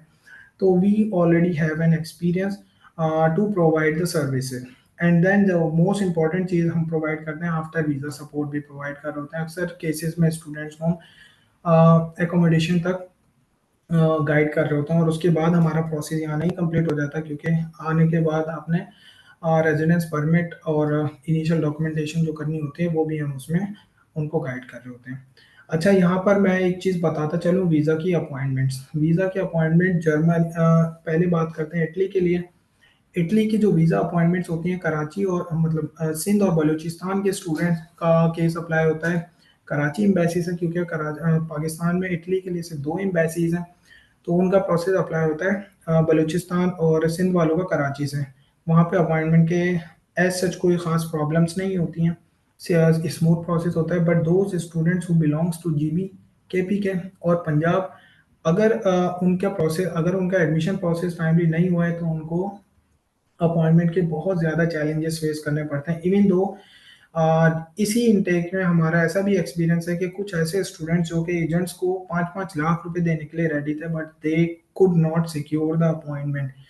अगर अपॉइंटमेंट आपकी देर से कोई सिक्योर कर भी देता है एजेंट, तो आपकी स्कॉलरशिप जाने के बहुत हाई चांसेस होते हैं कि आपको स्कॉलरशिप की डेडलाइंस को मीट नहीं कर पाएंगे और आपकी स्कॉलरशिप चली जाएगी। इटली के लिए बात कर रहा हूँ। तो इस वजह से ये बहुत इंपॉर्टेंट होता है कि आपकी अपॉइंटमेंट, आपके प्रोसेस टाइमली स्टार्ट हों, दैट इज़ की। क्योंकि स्टूडेंट्स स्टार्ट में हमारे पास जो आ रहे होते हैं वो काफ़ी लेट लेट आ रहे होते हैं। वो समझते हैं कि प्रोसेस को हम एक प्रोफेशनल कंसल्टेंट के पास जा रहे हैं, now the things are over, things will be settled. But इस तरह से नहीं होता है, क्योंकि सबसे इंपॉर्टेंट चीज़ वो प्रोसेस जल्दी स्टार्ट होगा तो एडमिशन आएगा, एडमिशन जल्दी आएगा तो अपॉइंटमेंट की तरफ जल्दी जा सकेंगे। अगर कहीं पे डिले आता है तो स्टूडेंट्स लेटर स्टेजेस पे प्रॉब्लम्स फेस कर रहे होते हैं। So we have a proven track for multiple students. Like this is a few. These are the few examples of the visas that we got for our students for Germany, Italy. A lot of students recently got the visas through our consultancy services, and these are the few feedbacks for our from our students who are now studying in Germany, Italy on fully funded scholarships in Italy, and some of the leading institutes like she's studying in Technical University Munich. He's studying. He recently landed in the Germany and studying in Bochum University. सो इस तरह की हमारे पास अल्लाह का शुक्र है काफ़ी examples हैं। आप भी इनमें से एक हो सकते हैं। आप अपना प्रोसेस खुद करें तब भी आप इनमें से एक हो सकते हैं, और अगर आपको एजुकेशनल कंसल्टेंसी सर्विसेज चाहिए तब भी इनमें से एक हो सकते हैं। So we highly recommend to do your process on your own. If you are not confident enough, you don't have sufficient time to do so, you can contact me or my team. Now come to the very important point कि application deadlines क्या होती हैं Italy के लिए या फिर Germany के लिए। सो इम्पॉर्टेंट टू नोट के इटली में से पूरे साल में एक इनटेक होता है जिनकी क्लासेस स्टार्ट होती हैं जनरली हर साल के सितंबर में। तो जिन स्टूडेंट्स का हमारे पास पिछले साल प्रोसेस स्टार्ट हुआ था तो वो स्टूडेंट्स अब यहाँ पर लैंड कर चुके हैं, कुछ अभी आजकल में लैंड कर रहे हैं। तो उनके वीज़ाज जैसे मैंने रिसेंटली स्लाइड में शो किया, majority of them already got the visa without any problem in the appointments and this and that kind of things.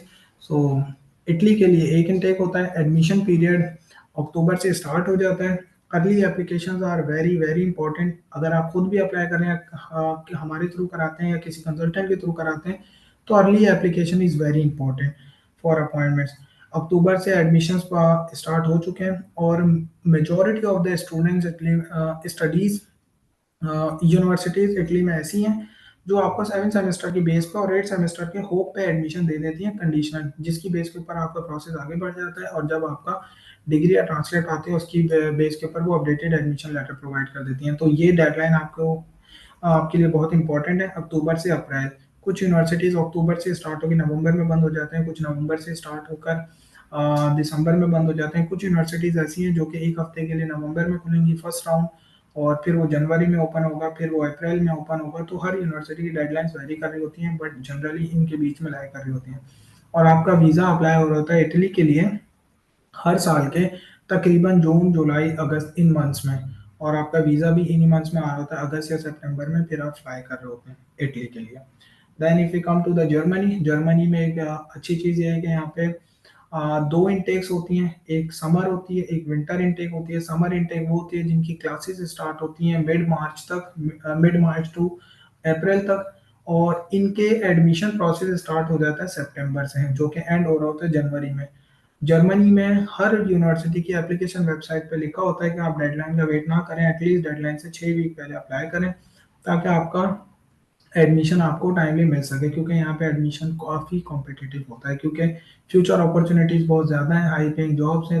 Jin Jin students को पता है, लोगों को पता है, या जिनके कोई भाई या फिर कजन्स या दोस्त ऑलरेडी आ चुके हैं, उन्होंने उनको बताया होता है, तो उन्हें ऑलरेडी पता होता है कि यहाँ पे कंपटीशन है, क्योंकि यहाँ पे लिमिटेड सीट्स होते हैं जर्मनी में। Then if you come to the winter admission period, तो वो फरवरी से स्टार्ट हो जाता है, जून तक चलता है। विंटर इनटेक इनका मेन इनटेक होता है, क्योंकि majority of the universities winter में इनके एडमिशन्स को ऑफर कर रही होती हैं, और समर में लिमिटेड यूनिवर्सिटीज एडमिशन ऑफर कर रही होती हैं। I think so I have completed all the aspects I wanted to cover. मैंने ये सारी चीज़ें मेंशन कर दी हैं। Now we come to, if you want to come to our team, contact our team to me for further questions, queries, specific questions to discuss your case, you can always, you are always welcome to contact us. We are ready to welcome you guys. Now we can start the QA session, question answer session. So अगर ऐसा कोई specific question है जो मैंने aspect cover नहीं किया इस webinar में, आप अपना स्पेसिफिक क्वेश्चन मुझसे पूछ सकते हैं. So let's start the question answer session. That is very welcome to you guys.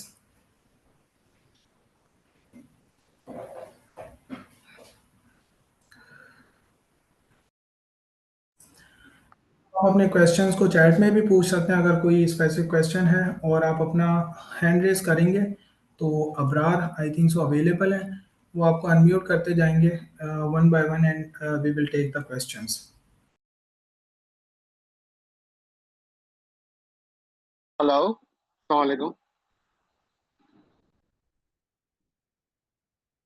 मेरा क्वेश्चन ये है कि if the student had more than 5 years gap between their studies from intermediate to their degree, what that student should do, and is his profile is good enough to get an admission? That's my main question. Thank you.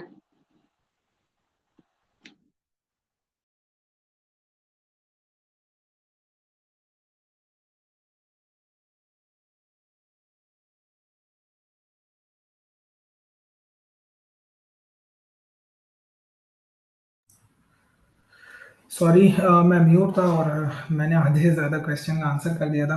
So this is very important question Mubeen, मैंने इसको cover नहीं किया था अपनी इसमें PPT में.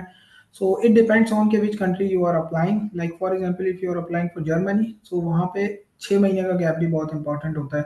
But at the same time if you are applying to Italy, that is not really very important, but still important to cover कि आपने उन 5 साल या 4 साल या 10 साल या 6 साल में क्या किया है. रिसेंटली हमारी एक स्टूडेंट थी मेहरान यूनिवर्सिटी से, उन्होंने कंप्यूटर रिलेटेड कंप्यूटर साइंस में उनकी डिग्री थी, उनका 10 साल का गैप था. कुछ फैमिली रीजंस की वजह से वो कुछ नहीं कर सकी थी, ना उनका वर्क एक्सपीरियंस था. तो उस चीज़ को हमें कवर करना बहुत थोड़ा चैलेंजिंग रहा, बट उनके कुछ एक्सपीरियंस लेटर उस चीज़ों को बनाया, और फिर उसमें उनकी इवन मैरिज को भी शो किया कि इस ड्यूरेशन में इनकी मैरिज थी, तो इतने टाइम में ये कुछ नहीं कर सके, और वो अभी ऑलरेडी यहाँ पर जर्मनी आ चुके हैं. तो gap is accepted as long as you can cover that. I hope मैंने आपके क्वेश्चन को एड्रेस कर दिया होगा. अच्छा, इसके अंदर अक्सर चीज़ों में मैं वन बाय वन कोशिश करता हूँ कि यार चैट में काफ़ी आपने बातें कर ली हैं, मैं एक एक करके क्वेश्चंस को लेता हूँ. First of all voice is very weak, I am sorry for that कि मैं इस चीज़ को एड्रेस नहीं कर सका और देखा भी नहीं मैंने पहले. Sir is NAD university of engineering technology. Sir I want to give I made for MBBS in Italy and apply for DSU scholarship, kindly guide us. अच्छा, किसी एक स्टूडेंट है आमीन अब्बासी, उनका एक क्वेश्चन है, आई मेड वो करना चाहते हैं और अटेम्प्ट करना चाहते हैं, और फिर MBBS के लिए अप्लाई करेंगे इटली में, तो और DSU scholarship. Definitely you will be given the DSU scholarship as long as you complete the documents and the other requirements. और DSU स्कॉलरशिप के लिए स्पेसिफिक आपकी आई मैट रिक्वायर्ड नहीं है, आपके फाइनेंशियल डॉक्यूमेंट्स रिक्वायर्ड होते हैं. तो original scholarship for Italy is separate regarding separate from your educational documents. What to add in a CV if you don't have work experience? Good question. अगर आप recently fresh graduate हैं और आपके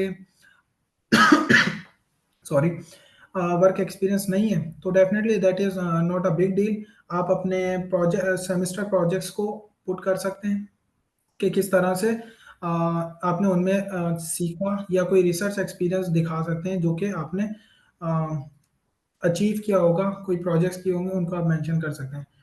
sir how can we contact with your team to get started your process? आप simply अपना WhatsApp इसमें mention है, या फिर हमारी ईमेल मेंशन है, आप हमें डायरेक्टली कांटेक्ट कर सकते हैं. अगर आप चाहते हैं और समझते हैं कि आपकी प्रोफाइल हम डील करें, आप हमारे सोशल मीडिया के जो मैंने लिंक्स प्रोवाइड किए हैं वहाँ पे पहले जाके सक्सेस स्टोरीज देखें हमारे पेजेस पे कि प्रीवियसली कितने स्टूडेंट्स हमारे साथ आ चुके हैं ऑलरेडी. तो इस तरह से आप डायरेक्टली हमें व्हाट्सएप कर सकते हैं, और हमारी जो टीम है वो आपको फर्दर गाइड कर देगी कि किस तरह से आपका प्रोसेस स्टार्ट किया जा सकता है. The very very important thing is ये एडमिशंस ऑलरेडी स्टार्टेड हैं, और आप अभी प्रोसेस को खुद भी स्टार्ट कर सकते हैं या हमारे थ्रू स्टार्ट करवा सकते हैं. And then sir, can you please define more about cooperative programs? That is cooperative programs. Co-op programs वो होते हैं कि अगर आपने किसी के साथ जैसे थीसिस हम या फाइनल ईयर प्रोजेक्ट मिल के कर रहे होते हैं दूसरे स्टूडेंट्स के साथ, तो उनको भी आप मेंशन कर सकते हैं। जैसे सेमेस्टर प्रोजेक्ट्स कुछ होते हैं जो ग्रुप्स में मेंशन किया किए जाते हैं और उनके आउटकम्स कंबाइंड होते हैं, तो उनको भी आप मेंशन कर सकते हैं। देन इफ यू गाइस और other guys also have questions, आप चैट में भी लिख सकते हैं या फिर यहाँ पे भी हैंड रेज कर सकते हैं। आई वुड ट्राई टू, और Abrar would unmute to get your question. I am Manas who is from Afghanistan. I am Manas Ilham who is from Afghanistan. Manaz Ilham, very very welcome on our platform. I hope आपने कुछ सीखा ही होगा हमसे। Please make sure to listen carefully to. अच्छा, understand। ये से masters के लिए या बैचलर्स के लिए नहीं है, तो ये से मेजॉरिटी इसके ऊपर फोकस हमारा, आमना जुल्फ़िकार का क्वेश्चन है, मेजॉरिटी फोकस हमारा मास्टर्स के लिए था, लेकिन आप बैचलर्स के लिए भी डेफिनेटली ये चीज़ें कर सकते हैं। बैचलर के लिए रिक्वायरमेंट थोड़ी सी चेंज होंगी, जहाँ पे यूनिवर्सिटी बैचलर्स की डिग्री और ट्रांसक्रिप्ट रिक्वायर्ड होती है, तो आपकी वो रिक्वायर्ड नहीं होगी। और आप अगर आपका इंजीनियरिंग बैकग्राउंड है, लाइक फॉर एग्जांपल आपने प्री इंजीनियरिंग की है, तो कंप्यूटर साइंस और डाटा साइंस और इस तरह के बैचलर्स में जा सकते हैं, but don't directly go to the medical field जबकि प्री रिक्वेजिट अगर पूरे नहीं हो रहे होते। मास्टर्स के लिए ऑलरेडी आपको पता होता है कि बैचलर्स में आपकी बैकग्राउंड फील्ड क्या थी और स्पेशलाइजेशन आप किस में करना चाह रहे हैं। आमीन अब्बासी का आई थिंक सो क्वेश्चन है। Let me unmute him so we can take his question.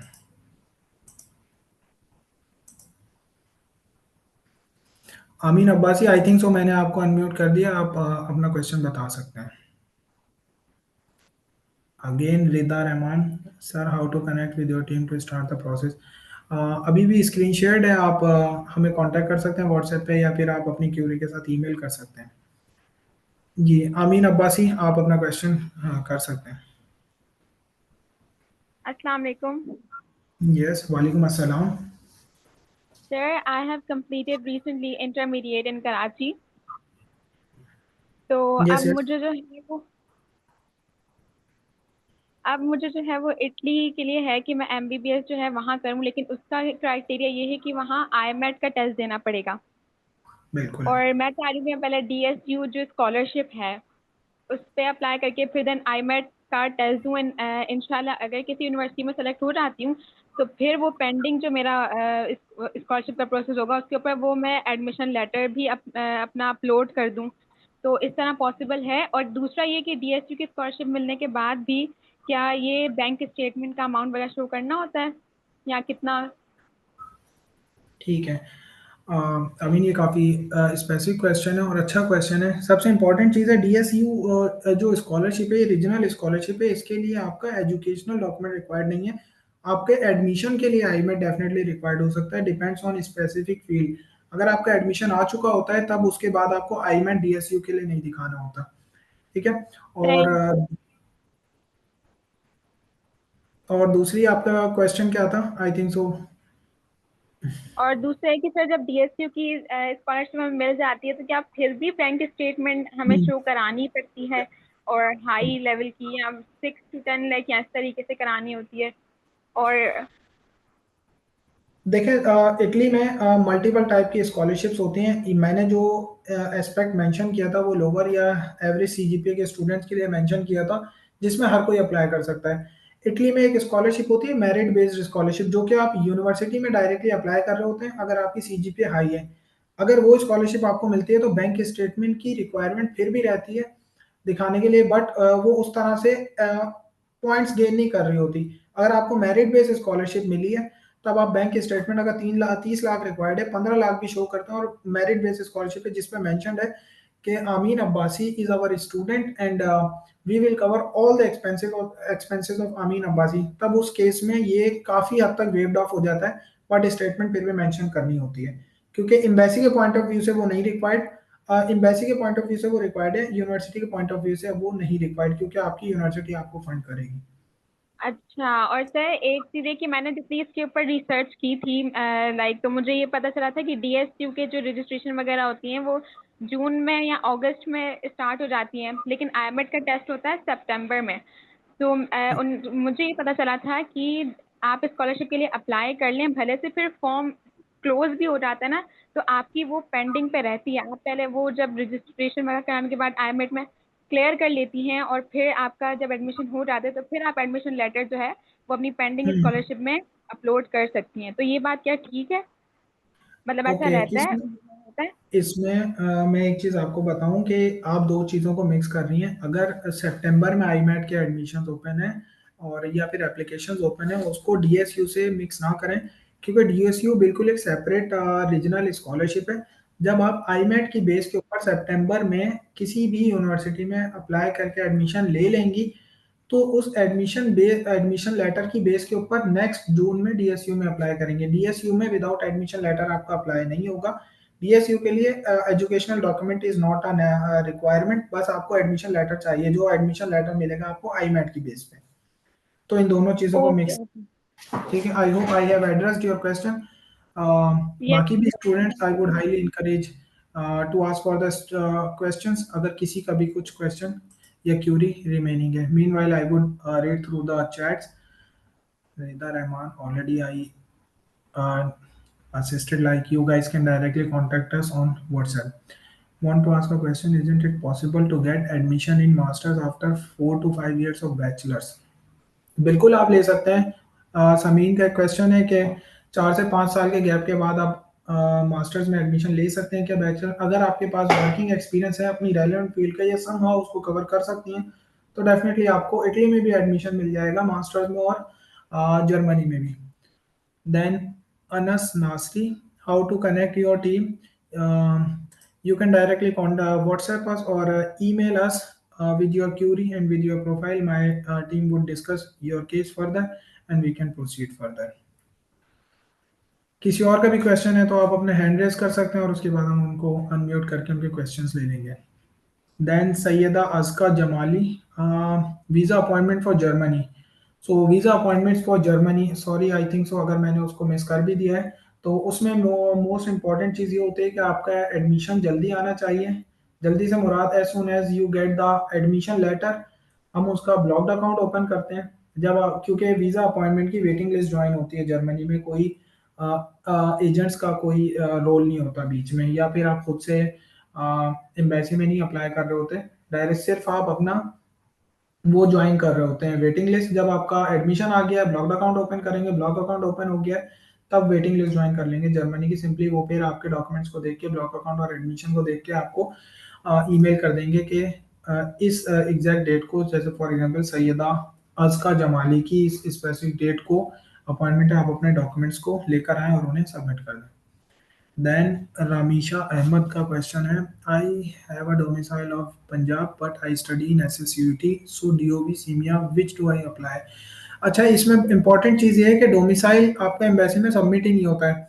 आपकी बेसिक एजुकेशन कहाँ की है, आपके CNIC के ऊपर परमानेंट एड्रेस कहाँ का है, ये इंपॉर्टेंट होता है। तो आपने वो देखना होता है, उसकी बेस के ऊपर आपका अप्लाई होता है। And most likely if you are your domicile is from Punjab, तो आपका परमानेंट एड्रेस भी वहीं का होगा और बेसिक एजुकेशन भी पंजाब की होगी, तो आपको डीओबी अप्लाई करना होगा इस्लामाबाद के लिए। Rida Rehman, can you provide an estimate of what your team will charge for application process? अगर आप हमसे प्रोसेस करवाना चाहते हैं तो charges would be dependent on कि किस आपकी फील्ड कौन सी है, आपकी सीजीपीए क्या है, आपकी प्रोफाइल क्या है, आपको कौन से कंट्री में अप्लाई करना है। सो पहले हम आपकी उन सारी चीज़ों को एनालाइज करते हैं, then my team would provide you the better estimate. Mariam Khan, minimum CGPA of scholarship. Mariam, minimum CGPA का कोई क्राइटेरिया नहीं है। अब जैसे मैंने कहा बताया कि 3.8 सीजीपीए और पोजीशन होल्डर था, मैं गोल्ड मेडलिस्ट था, उसके बाद में मुझे सीजीपीए अपनी जब कंपेयर करता था लो ही लगती थी। तो सीजीपीए का मिनिमम कोई क्राइटेरिया नहीं है। बट आप माइंड में रखें कि अगर आप कोई फुली फंडेड स्कॉलरशिप पे अप्लाई कर रहे हैं लाइक फुल ब्राइट, शेविनिंग, इरेस्मस, तो आपकी सीजीपीए एटलीस्ट 3.8 होनी चाहिए। या फिर उस स्पेसिफिक प्रोग्राम में अगर सीजीपीए को बहुत ज़्यादा वेटेज नहीं दिया गया है, रिसर्च एक्सपीरियंस या फिर वर्किंग एक्सपीरियंस को वेटेज दिया गया है, तो आपके पास वो सारी चीज़ें होनी चाहिए। देन सर, आई वाना do MBBS in Italy, please guide about. I think सो ये अमीन अब्बासी है। Then Sayyida Aska Jamali, what is the time period for apply for Germany visa appointment? As soon as ये सैयदा अस्का जमाली का अगेन क्वेश्चन है कि Germany की appointment कब apply करनी चाहिए? As soon as you get the admission letter, you should apply for the appointment. Then, can you please give a short overview of Erasmus interview? I can make the separate, बल्कि Erasmus के लिए मैंने already अपने channel के ऊपर video बना के upload कर रखी है और आप वहाँ पे कमेंट भी कर सकते हैं, वहाँ जाके पढ़ भी सकते हैं। तो वहाँ पे ऑलरेडी मैंने चीज़ें बता रखी हैं। वैसे मेरा खुद का भी इरास्मस का एक इंटरव्यू हुआ था, वो काफ़ी एक उस पर डिपेंड कर रहा होता है कि वो क्या एस्पेक्ट को जज करना चाह रहे हैं, तो उन्होंने ऑलरेडी क्राइटेरिया मेंशन किया हुआ होता है। देन अनस नासरी, जज़ाकल्लाह sir. Amin Abbasi sir, I want do again. Amin Abbasi आपका हो जाएगा एमबीबीएस इंशाल्लाह। आशिक कोइन, रीजनल स्कॉलरशिप के बाद भी हमें बैंक स्टेटमेंट में 20 लाख शो करना है। डेफिनेटली इसका रीजनल स्कॉलर, ये एस्पेक्ट आप अपने माइंड में क्लियर रखें कि बैंक स्टेटमेंट एम्बेसी की रिक्वायरमेंट है, ये तो आपने हर हाल में शो करना ही करना है, क्योंकि अक्सर केसेस में स्कॉलरशिप का रिजल्ट बाद में आता है, आपका वीजा पहले आ जाता है। सही, दस का from Middle East to Europe same procedure conduct होता है if someone is working in the Middle East? Definitely अगर आप वर्किंग एक्सपीरियंस है तो नंबर ऑफ ईयर काउंट होंगे, नंबर ऑफ मंथ्स काउंट होंगे, आपकी कंपनी में रेलेवेंट एक्सपीरियंस काउंट होगा, तो आप कहीं पे भी कर सकते हैं। Faheem Ali, 3 point CGPA, civil engineering, Germany, resident, German A1, have chances to get admission in time? Obviously आपकी काफ़ी अच्छी CGPA है फहीम अली। जर्मन लैंग्वेज भी आपने A1 लेवल तक अगर की हुई है तो आप बिल्कुल एलिजिबल हैं, आप एडमिशन ले सकते हैं और बल्कि बहुत अच्छी यूनिवर्सिटीज़ में आपको एडमिशन मिलने के चांसेस भी हैं। So don't worry about that, आपको मिल जाएगी admission. Mohammad Arqam Faisal, sir how much CGPA required for scholarship? Depends है कौन सी स्कॉलरशिप अप्लाई कर रहे हैं। अगर फुली फंडेड स्कॉलरशिप अप्लाई कर रहे हैं तो 3.8 प्लस CGPA होनी चाहिए। रिसर्च असिस्टेंटशिप के साथ अप्लाई कर रहे हैं तो एवरेज CGPA भी के साथ मिल जाएगा। रीजनल स्कॉलरशिप को टारगेट कर रहे हैं तब भी आपको सारी चीज़ें एक एवरेज CGPA के साथ भी मिल जाएंगी, बट एटलीस्ट 2.8 से प्लस ही होनी चाहिए आपकी CGPA हमेशा। Any age limit for the application of MSc scholarship? Nighat Yasmin का क्वेश्चन है। Age limit as such matter नहीं करती अगर आपने कवर किया हुआ है कि आपके पास वर्किंग एक्सपीरियंस है और आपके पास एज सच बहुत ज़्यादा गैप नहीं है। So come to the next question. So please tell us how much CGPA required for this. I think so I have mentioned this already. Usman Khan का क्वेश्चन है, सर स्टडी गैप अगर matric and intermediate के दौरान 2 साल का है? नहीं, इससे कोई इशू नहीं होगा। Nighat Yasmin, if anyone have less CGPA 2.8 any chances for admission? 2.8 पे हमारे अक्सर ये स्टूडेंट्स ऑलरेडी इटली में अपनी फुली फंडेड स्कॉलरशिप के साथ पढ़ रहे हैं, तो that is possible, you can come. Still depends on which field you belongs to. And then Khadija Maqsood, sir अगर ग्रेजुएशन के दौरान हम जाना चाहें तो क्या पॉसिबल है या हम इंटरमीडिएट बेस पे ही अप्लाई कर सकते? हाँ, ये इंपॉर्टेंट और बल्कि बहुत अच्छा क्वेश्चन है खदीजा का, कि ग्रेजुएशन के दौरान आना चाहें तो अगर आपकी ग्रेजुएशन कंप्लीट नहीं हुई है तो ग्रेजुएशन काउंट ही नहीं होगी आपकी, सबसे इम्पोर्टेंट चीज़ है। और ग्रेजुएशन के दौरान आना चाहते हैं तो आपको बैचलर के लिए दोबारा आना होगा। आपके जो क्रेडिट आवर्स होते हैं वो यहाँ पे कन्वर्ट नहीं होते इजीली, क्योंकि यहाँ पे क्रेडिट आवर सिस्टम है ही नहीं, यहाँ पे क्रेडिट पॉइंट सिस्टम है और ECT सिस्टम है। तो आपको अगर बैचलर कंप्लीट नहीं किया है तो आप बैचलर पर ही आ सकते हैं। अजीज Rahman, my GPA is 3.32 and don't have bank statement as you mentioned, is it possible to with 10 lakh? देखिए, मिनिमम क्राइटेरिया आपने फुलफिल करना होता है और आपके केस को किस तरह से पूरा डिज़ाइन किया गया है ये बहुत टेक्निकल चीज़ होती है और ये बहुत इंपॉर्टेंट होता है। अगर केस को प्रॉपर डिज़ाइन किया गया है फिर भी आपने मिनिमम बैंक स्टेटमेंट को मीट करना होता है। कुछ आइडियल केसेस में वीज़ा आ जाते हैं, बट अगर एम्बेसी की किसी रिक्वायरमेंट को आप मीट नहीं कर रहे उनके मुताबिक तो वीज़ा आना प्रॉब्लम होती है। लेकिन इसके भी कुछ चीज़ें होती हैं जो हम आपको बता सकते हैं पर्सनली और सेपरेटली कि इनको किस तरह से कवर अप किया जा सकता है। Hareem Waseem, sir right now I am in a final year, should I apply for scholarship और वेट? डिपेंड्स कि आप कौन से फाइनल ईयर के कौन से सेमेस्टर में हैं। आप 8 सेमेस्टर में तो definitely you should start applying. अगर 7 सेमेस्टर में तो अपना आइल्स की प्रिपरेशन करें और देखें कि जब आपका बैचलर कंप्लीट होगा, क्योंकि इसको इस तरह से देखा करें कि आप लेटेस्ट अपनी डिग्री कब अचीव कर लेंगी। तो फॉर एग्जांपल आपकी डिग्री मिलेगी मार्च में, तो आपको पता होना चाहिए कि मार्च तक कौन सी डेडलाइंस अवेलेबल है। सैयदा अस्का जमाली, वेटिंग लिस्ट की टाइमिंग ऑफ वीज़ा अपॉइंटमेंट में कोई इशू तो नहीं होता? ये डिपेंड करता है, अगर जल्दी आपने अप्लाई किया अपॉइंटमेंट, लाइक ये इंपॉर्टेंट चीज़ है कि जर्मनी की जो वीज़ा अपॉइंटमेंट है तो उसमें वेटिंग लिस्ट में कोई प्रॉब्लम तो नहीं होती। तो ये डिपेंड करता है कि जितना जल्दी आपका एडमिशन आया है उतनी जल्दी वेटिंग लिस्ट ज्वाइन होगी और उतनी जल्दी आपका वीज़ा के अपॉइंटमेंट के लिए नंबर आएगा। Akhtar Hussain, I have almost 9 years of experience after graduation from SSUET and currently working in Saudi Arabia, but I don't have IELTS. How many chances of getting admission?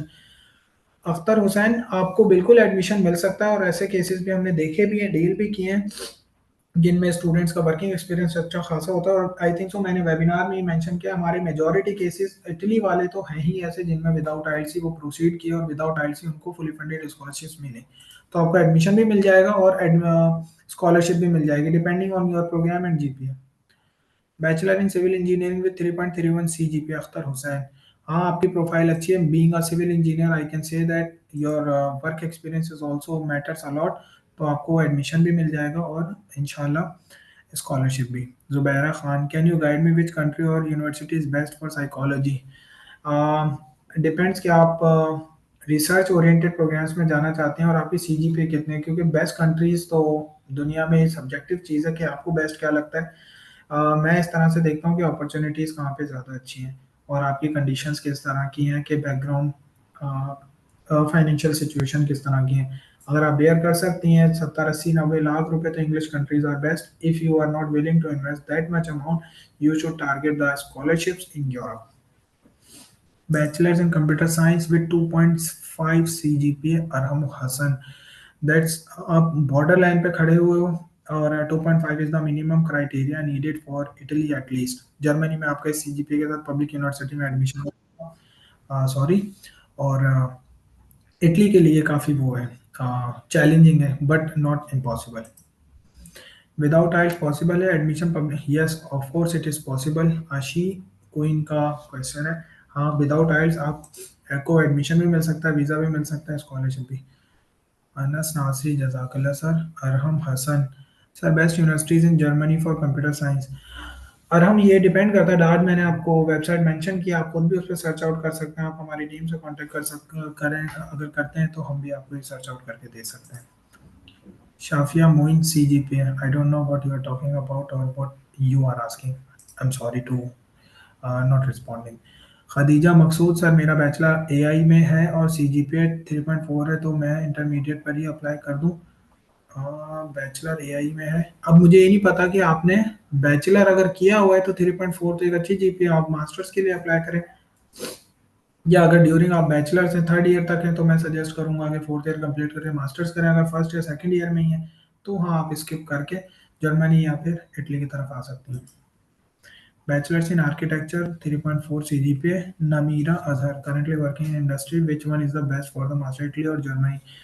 अगर आप Germany और Italy की बात करें और मुझसे comparison करवाएं तो I will always say Germany is the best option, अगर आप लॉकड अकाउंट अफोर्ड कर सकते हैं, क्योंकि इटली में आपको 2 साल पढ़ने की स्कॉलरशिप मिलेगी। That is also very very best option and cheapest option I would say, कि आपको पढ़ने के उल्टा पैसे मिल रहे हैं। तो ऐसा है कि ये अकेला कंट्री है। पर जर्मनी जॉब पर्सपेक्टिव्स की बेस के ऊपर बहुत हाई है, यहाँ पे इंग्लिश जॉब्स बहुत ज़्यादा अवेलेबल है। अगर आप अफोर्ड कर सकते हैं तो Germany is the best, otherwise Italy is the best. आशिकोइन अगेन, बैंक स्टेटमेंट के साथ ओवरऑल कॉस्ट कितनी हो जाती है फॉर स्टडी? दैट डिपेंड्स, अगर आप प्रोसेस खुद कर रही हैं या फिर किसी कंसल्टेंट से करवा रही हैं, बट इन जनरल 6 से 7 लाख रुपए इन जनरल लग रहे होते हैं एक प्रोसेस में। Mohammad Afnan, best university according to finance in Germany? Again Afnan, I mention to other student as well. अगर आप डार्क पे सर्च करें, फिल्टर्स अवेलेबल हैं, खुद भी सर्च कर सकते हैं। प्रोसेस हमसे करवाना चाहते हैं, हमारी टीम आपको लिस्ट प्रोवाइड कर देगी। अगर प्रोसेस हमसे करवाते हैं, जिस पूरे जर्मनी में पब्लिक यूनिवर्सिटीज़ में अकाउंटिंग एंड फाइनेंसेस की वो यूनिवर्सिटीज़ जो आपकी प्रोफाइल से बिलोंग करती हैं, वो हम आपको प्रोवाइड कर सकते हैं। Zubaira Khan, bank statement should be our own और guardian can also work? Blood relative की इंपॉर्टेंट होती है जुबैरा खान, आपकी खुद की भी चल सकती है या अम्मी अबू बहन भाई में से किसी की होनी चाहिए। चाचा मामा ताया इनकी नहीं चलती है बस। someone has already answered, both can possible। And package का बता सकते हैं sir? I already mention Misbah कि आपको ये बताना होगा कि आपकी प्रोफाइल किस तरह की, आप जब हमारी टीम से कांटेक्ट करेंगे तो उसकी बेस के ऊपर हम आपको पैकेजेस भी बता देंगे। Bakhtawar Changezi, M A masters in Germany और इटली और fully funded scholarship, my CGPA is 3.4, so I am available for fully funded. What about Erasmus scholarship in Italy? How we can apply? और secondly, how much bank statement needed? तो आपने बहुत सारे questions को आपस में mix कर दिया है। सिंपल रखें, 3.4 CGPA के साथ आई वुड सजेस्ट कि इरास्मस पे अप्लाई ना करें, जर्मनी या इटली को टारगेट करें। अगर स्कॉलरशिप पर ही आना है तो जर्मनी इटली टारगेट करें, विदाउट स्कॉलरशिप आना है एक अच्छे पर्सपेक्टिव अच्छे कंट्री तो जर्मनी टारगेट करें। इरास्मस पे CGPA के साथ प्रॉब्लमेटिक है। और बैंक स्टेटमेंट बिल्कुल आपको रिक्वायर्ड होगी, इटली आएंगे तो 28 से 30 लाख रिक्वायर्ड होगा बैंक में शो करने के लिए, जर्मनी आएंगे तो आपको सिंपली तकरीबन 12,000 यूरोस के ब्लॉक्ड अकाउंट शो करवाना होगा, जो कि जब यहाँ लैंड करेंगे रिटर्न मिल जाता है आपको। खदीजा मकसूद, 5th सेमेस्टर स्टार्ट हुआ है सर, फिर मैं सजेस्ट करूंगा आप आ सकती हैं यहाँ पर बैचलर्स पे। Khadija Tigist Abebe, what is the best age group to apply for first degree program and masters?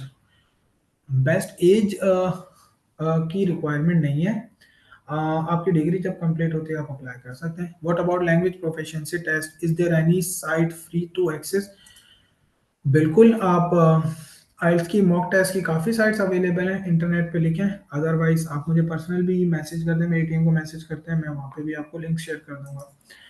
Faiza Afreen, Europe में जितनी भी कंट्री हैं सब में स्कॉलरशिप मिल जाती है, बस जर्मनी और इटली नहीं, बाकी किसी कंट्री में नहीं मिलती है स्कॉलरशिप। जर्मनी में एजुकेशन फ्री है, इटली में एजुकेशन भी फ्री है और स्कॉलरशिप भी मिलती है। स्कॉलरशिप मैं उसको कहता हूँ जिसमें स्टाइपेंड मिलता है, बाकी यूरोप के दूसरे कंट्रीज में एजुकेशन फ्री नहीं है।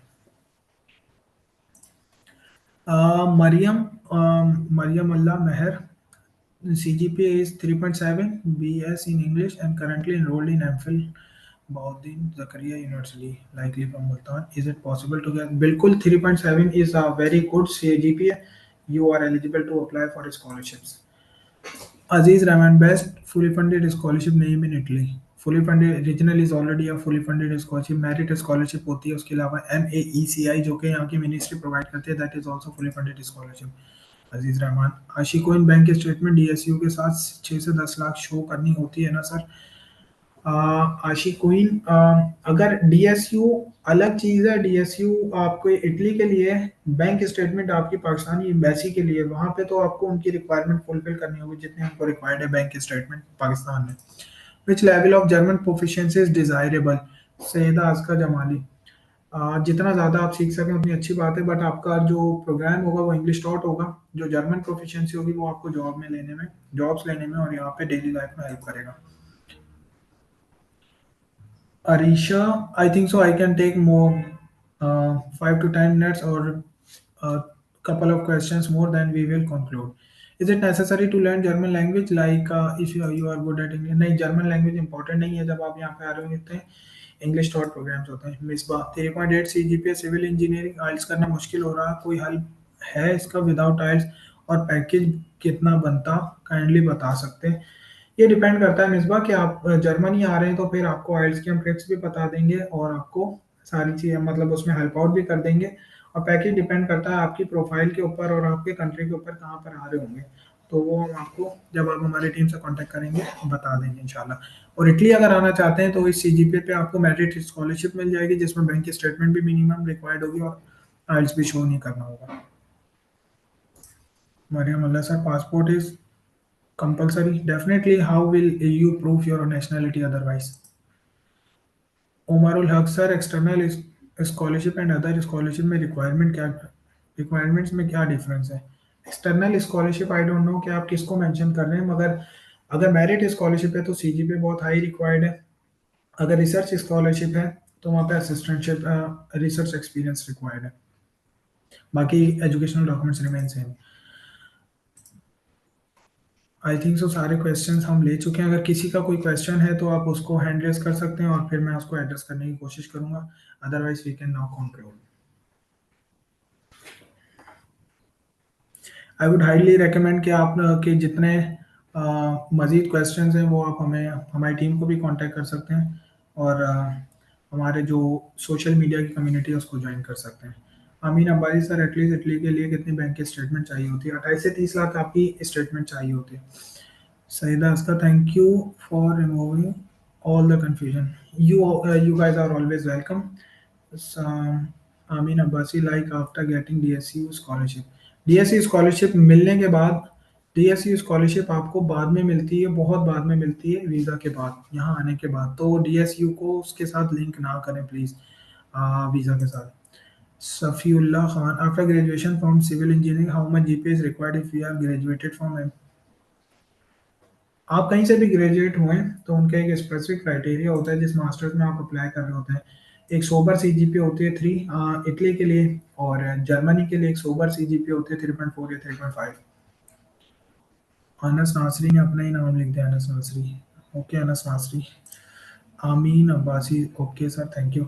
Okay, I think we can now conclude. अगर आपके कोई स्पेसिफिक मजीद क्वेश्चंस हैं आप हमें कांटेक्ट कर सकते हैं, numbers are already mention. And I would highly recommend to join our social media community and YouTube channel। वहाँ पे मैं जब जब मुझे टाइम मिलता है मैं सारी चीज़ों को एक वीडियो बना के क्लियर करने के लिए वहाँ पे अपलोड कर रहा होता हूँ। So see you guys. हिम का एक लास्ट क्वेश्चन ले लें sir, what is the correct time to apply for the fully funded scholarship specially for Erasmus when your degree will and.